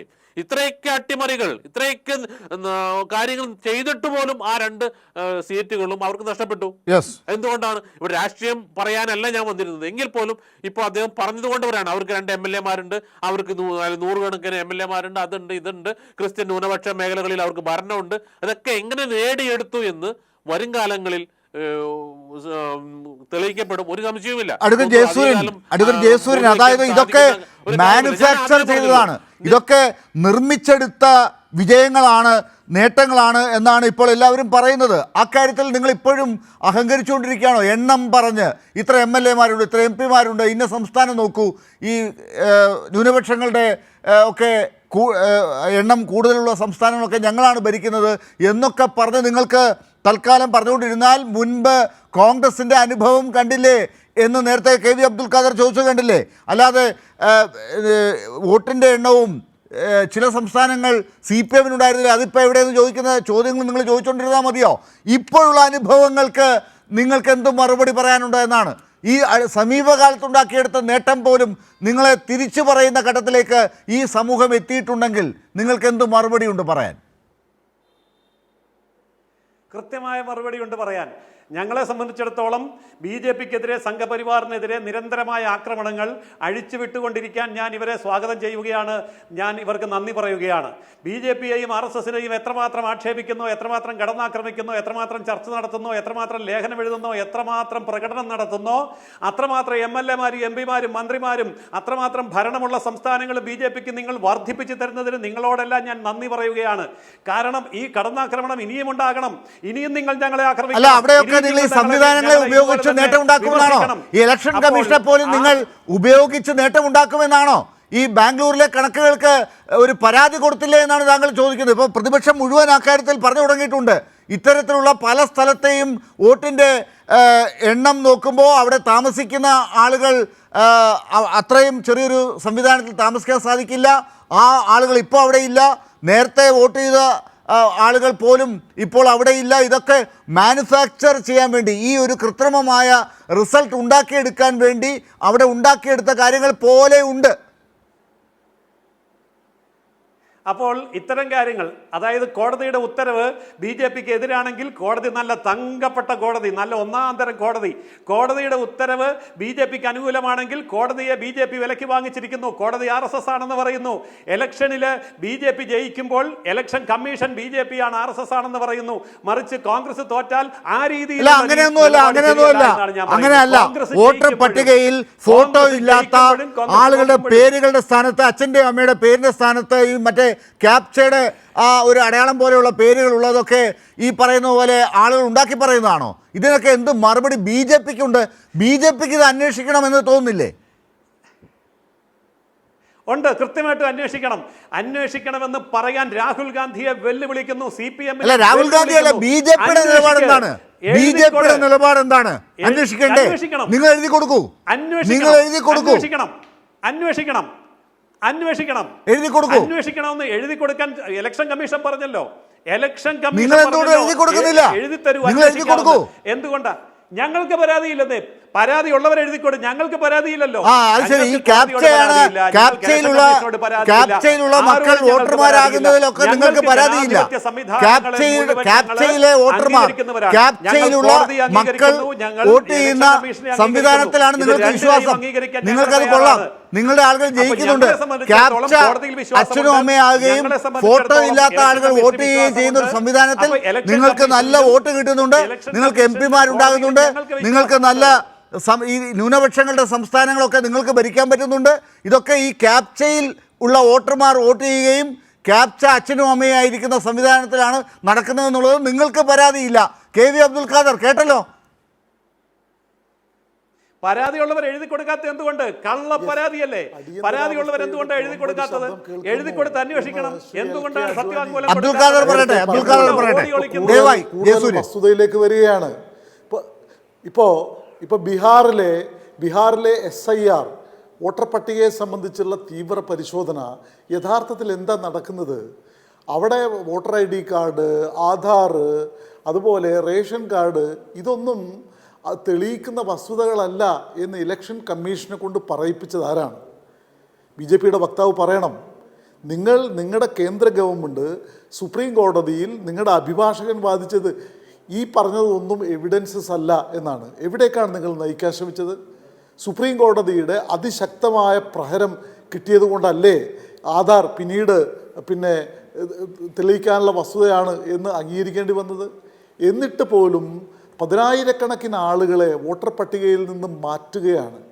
ജനാധിപത്യ വ്യവസ്ഥയിൽ ജനങ്ങളെ, വോട്ടർമാരെ നിലനിർത്തിക്കൊണ്ടുള്ള പോരാട്ടത്തിലാണ് ജയിക്കേണ്ടത്. അല്ലാതെ നമ്മുടെ കാലിൻ്റെ അളവിന് കട്ടിൽ മുറിക്കുകയോ അല്ല കാല് മുറിക്കുകയോ അല്ല ചെയ്യേണ്ടത്. ഇവിടെ നടന്നുകൊണ്ടിരിക്കുന്ന അതാണ്. നിങ്ങൾ നേരത്തെ സംസാരിച്ച് പറഞ്ഞു, ഞങ്ങൾ ജനാധിപത്യ വ്യവസ്ഥയിൽ എല്ലാ സംവിധാനങ്ങളെയും പരിപോഷിപ്പിക്കാൻ ശ്രമിക്കുന്നവരാണ്. നിങ്ങൾ അടിയന്തരാവസ്ഥയിൽ അങ്ങനെ പറഞ്ഞിട്ടുണ്ട്. അദ്വാനി ഏറ്റവും ഒടുവിൽ സംസാരിച്ചത് എന്താണ്? അദ്ദേഹത്തിന് സംസാര ശക്തി ഉണ്ടായിരുന്ന ഘട്ടത്തിൽ അദ്ദേഹം പറഞ്ഞത് നമ്മുടെ രാജ്യത്ത് അടിയന്തരാവസ്ഥയുടെ കുളമ്പടി ശബ്ദം കേട്ടു തുടങ്ങിയിരിക്കുന്നു എന്നാണ്. അതിനർത്ഥം കേന്ദ്ര ഏജൻസികളെ, ഇലക്ഷൻ കമ്മീഷനെ എല്ലാം നിങ്ങളുടെ അനുബന്ധങ്ങളാക്കി മാറ്റി ഈ നാട്ടിലെ ജനാധിപത്യ വ്യവസ്ഥയെ വെല്ലുവിളിക്കുന്നു എന്നാണ്. താങ്കൾ അതിന് പറഞ്ഞ ന്യായീകരണം എന്താ? ഞങ്ങളുടെ കൂടെ MP-മാരുണ്ട്, MLA-മാരുണ്ട്. ഇതൊക്കെ ഉണ്ടാവാം. അടിയന്തരാവസ്ഥ കാലത്ത് ഇതുപോലെ തന്നെ ധിക്കാരപരമായ നിലപാട് സ്വീകരിച്ചവർ ഇന്ന് എവിടെ എത്തി എന്ന് അവർക്ക് മനസ്സിലാകുന്നുണ്ട്. നിങ്ങളും ആ കാര്യം തിരിച്ചറിയേണ്ടതുണ്ട്. ജനങ്ങൾ, പൊതുജനം എന്ന് പറയുന്നത് എല്ലാ കാലത്തും നിങ്ങളുടെ ഈ പ്രഖ്യാപനങ്ങളിൽ വീണു പോകില്ല എന്ന കാര്യം തിരിച്ചറിയണം. അതാണ് എനിക്കും ഇതുമായി ബന്ധപ്പെട്ട് ഏറ്റവും അവസാനമായിട്ട് പറയാം. യെസ്, എനിക്കൊരു ഇടവേളയിലേക്ക് പോകണം. ഇടവേള കഴിഞ്ഞ് വരുമ്പോഴെങ്കിലും ഈ സുരേഷ് ഗോപി ഈ കാര്യങ്ങൾക്ക് ഒരു ഉത്തരം പറയാൻ തനിക്ക് അർഹതപ്പെട്ട മണ്ഡലത്തിലേക്ക് എത്തുമോ? അവിടെ ജനങ്ങളോട് ഈ കാര്യത്തിൽ വിശദീകരണം കൊടുക്കുമോ? കന്യാസ്ത്രീകളോട് ഇത്രയും കാലം, ഇത്രയും ദിവസം ഞാൻ പറയാതിരുന്നതിന് മാപ്പ് പറയുമോ അദ്ദേഹം? റിജു കാഞ്ഞുക്കരൻ, എന്താണ് ഇനിയിപ്പോൾ സുരേഷ് ഗോപിയെപ്പോലുള്ള ആളുകൾ ചെയ്യേണ്ടത് എന്നുള്ളതാണ്. നിങ്ങൾക്ക് കൃത്യമായി മറുപടി തരേണ്ടതുണ്ടല്ലോ. ഇവരൊക്കെ ഈ പറയുന്ന സഭാ നേതാക്കൾ ചിലരെങ്കിലും ഇപ്പോൾ മുന്നോട്ട് വന്നിട്ടുണ്ട്. ഇത് ഇനിയും ആവർത്തിക്കും, ബാക്കിയുള്ളവർ കൂടി വരും എന്ന് കാണാമോ ഇനിയുള്ള ദിവസങ്ങളിൽ? തീർച്ചയായും സഭാ നേതൃത്വം ഇവരുടെ പൊള്ളത്തരം തിരിച്ചറിയുക തന്നെ ചെയ്യും. പക്ഷേ അതിനു മുമ്പ് ഞാൻ BJP പ്രതിയോട് ചോദിച്ച ചോദ്യങ്ങൾക്കൊന്നും മറുപടി കിട്ടിയില്ല. നിങ്ങൾ എന്തിനാണ് ഉത്തരേന്ത്യയിൽ പ്രവർത്തിക്കുന്ന ക്രൈസ്തവ സന്യാസിമാരെ ആക്രമിക്കുന്നത്, അവരെ പേടിക്കുന്നത്, അവരെ ഭീഷണിപ്പെടുത്തുന്നത്? നിങ്ങൾക്ക് അത്തരത്തിലൊരു നിലപാടില്ല എങ്കിൽ, RSSനും സംഘപരിവാറിനും അത്തരം നിലപാടില്ല എങ്കിൽ, അല്ലെങ്കിൽ ക്രൈസ്തവരും മുസ്ലിമുകളും നിങ്ങളുടെ ആഭ്യന്തര ശത്രുക്കളല്ല എന്നൊരു നിലപാടില്ല എങ്കിൽ അത് കൃത്യമായി പ്രഖ്യാപിക്കാൻ BJP നേതൃത്വവും സംഘപരിവാർ നേതൃത്വവും തയ്യാറുണ്ടോ? നിങ്ങളുടെ VHPയുടെ കേരളത്തിലെ ആരോ ഇന്ന് പറഞ്ഞിട്ടുണ്ട്, ഞങ്ങളും ഉത്തരേന്ത്യയിലെ ബജ്രംഗ് ദളിന്റെ പോലെ പ്രവർത്തിക്കാൻ തീരുമാനിച്ചിരിക്കുന്നു എന്ന് ഇന്നൊരു പ്രസ്താവന ഇറക്കിയിട്ടുണ്ട്. അദ്ദേഹത്തിന്റെ പേരിക്കറിയില്ല, അഡ്വക്കേറ്റ് അനിലോ അങ്ങനെ എന്തൊരാൾ, VHPയുടെ സംസ്ഥാന സെക്രട്ടറിയാന്ന് പറഞ്ഞ് അദ്ദേഹം ഇന്ന് ഒരു പ്രസ്താവന ഇറക്കിയിട്ടുണ്ട്. അപ്പോൾ നിങ്ങളുടെ അടുത്ത സ്റ്റെപ്പ് എന്താണെന്ന് കൃത്യമായി ഒരു വ്യക്തി പറഞ്ഞിട്ടുണ്ട്. അതൊക്കെ തള്ളിപ്പറയാൻ നിങ്ങൾ തയ്യാറുണ്ടോ എന്ന് ഞാൻ ചോദിച്ചിരുന്നു. അതിനൊന്നും നിങ്ങൾ മറുപടി പറഞ്ഞിട്ടില്ല. ഇവിടുത്തെ ഉത്തരേന്ത്യയിലെ കന്യാസ്ത്രീകളായാലും ഈ കേരളത്തിലെ കന്യാസ്ത്രീകളായാലും അവർ ചെയ്ത ആതുര സേവന രംഗത്ത് അവർ പ്രവർത്തിക്കുന്ന മേഖലകളിൽ ക്രൈസ്തവരാണോ എന്ന് നോക്കിയിട്ടോ, ഹിന്ദുവാണോ എന്ന് നോക്കിയിട്ടോ, മുസ്ലിമാണോ നോക്കിയിട്ടോ ഉള്ള അവരുടെ ഭവനങ്ങളിൽ ഇത്തരത്തിലുള്ള ആളുകളെ താമസിപ്പിക്കുകയും ശുശ്രൂഷിക്കുകയും നോക്കുകയും ചെയ്യുന്നത്. അവർ അവരുടെ പ്രവൃത്തി ചെയ്യുകയാണ്. ആ പ്രവർത്തികൾ ചെയ്യാൻ നിങ്ങളുടെ സംഘപരിവാർ ഏജൻസികൾ തയ്യാറുണ്ട് എങ്കിൽ ഈ വക പ്രശ്നങ്ങളൊന്നും ഇല്ലല്ലോ. അവർ ചെയ്താൽ അവരുടെ കൂടെ ആളുകൾ നിൽക്കുകയുള്ളൂ. പിന്നെ കന്യാസ്ത്രീകളെ ഡിപ്പെൻഡ് ചെയ്യാൻ അവിടുത്തെ ആദിവാസികൾ തയ്യാറായിരിക്കില്ല. ഈ വക കാര്യങ്ങൾക്കൊന്നും ഞാൻ തുടക്കം തൊട്ടേ ചോദ്യങ്ങൾ ചോദിച്ചതാണ്, ഇതിനൊന്നും മറുപടി കിട്ടിയില്ല. ശരി, അഡ്വക്കേറ്റ് ജയസൂര്യൻ, നോക്കൂ, ഇന്ന് മന്ത്രി ശിവൻകുട്ടി പറഞ്ഞൊരു കാര്യം കൂടി ഞാൻ പറയുകയാണ്. ഇങ്ങനെയുള്ള ഘട്ടങ്ങളിലൊക്കെ സുരേഷ് ഗോപി ഒരു തോർത്തൊക്കെ വാങ്ങിക്കൊണ്ട് വരാറുണ്ട്. ഇങ്ങനെ ജയിലിൽ നിന്നൊക്കെ ഇറങ്ങുമ്പോൾ ഇട്ടുകൊടുത്ത് അന്ന് വരാൻ പറ്റാത്തതുകൊണ്ട് പിന്നീടെങ്കിലും വന്ന് കൊടുക്കാം എന്നൊക്കെ പറഞ്ഞ് കാണിക്കാൻ വേണ്ടി. ആ സുരേഷ് ഗോപിയെ കാണുന്നില്ല. സുരേഷ് ഗോപി അങ്ങനെ ഒരു നടനായി എങ്കിലും അവിടെ എത്തിയിരുന്നെങ്കിലും എന്ന് ആഗ്രഹിച്ചു പോവുകയാണ് ചിലർ ഇതുവരെ കാണാത്തത് കൊണ്ട്. ഇനിയുള്ള ദിവസങ്ങളെങ്കിലും മറുപടി ഉണ്ടാകുമോ സുരേഷ് ഗോപിയുടെ ഭാഗത്തു നിന്ന്? ശ്രീ ജയസൂര്യനിലേക്ക് വരാം. അദ്ദേഹത്തിന് എൻ്റെ ചോദ്യം കേൾക്കാനായിട്ടില്ല. ഞാൻ അദ്ദേഹത്തിലേക്ക് വരുന്നതിന് മുമ്പ് ശ്രീ KV അബ്ദുൽ ഖാദർ, ഇനിയുള്ള ദിവസങ്ങളിൽ ഈ പറയുന്ന പോലെ സുരേഷ് ഗോപി ഈ കാര്യത്തിനൊരു മറുപടി കൊടുക്കണ്ടേ തൃശ്ശൂരിലെ ജനങ്ങൾക്ക്, അല്ലെങ്കിൽ കേരളത്തിലെ ജനങ്ങൾക്ക്? അദ്ദേഹം ഒരു കേന്ദ്രമന്ത്രിയാണല്ലോ.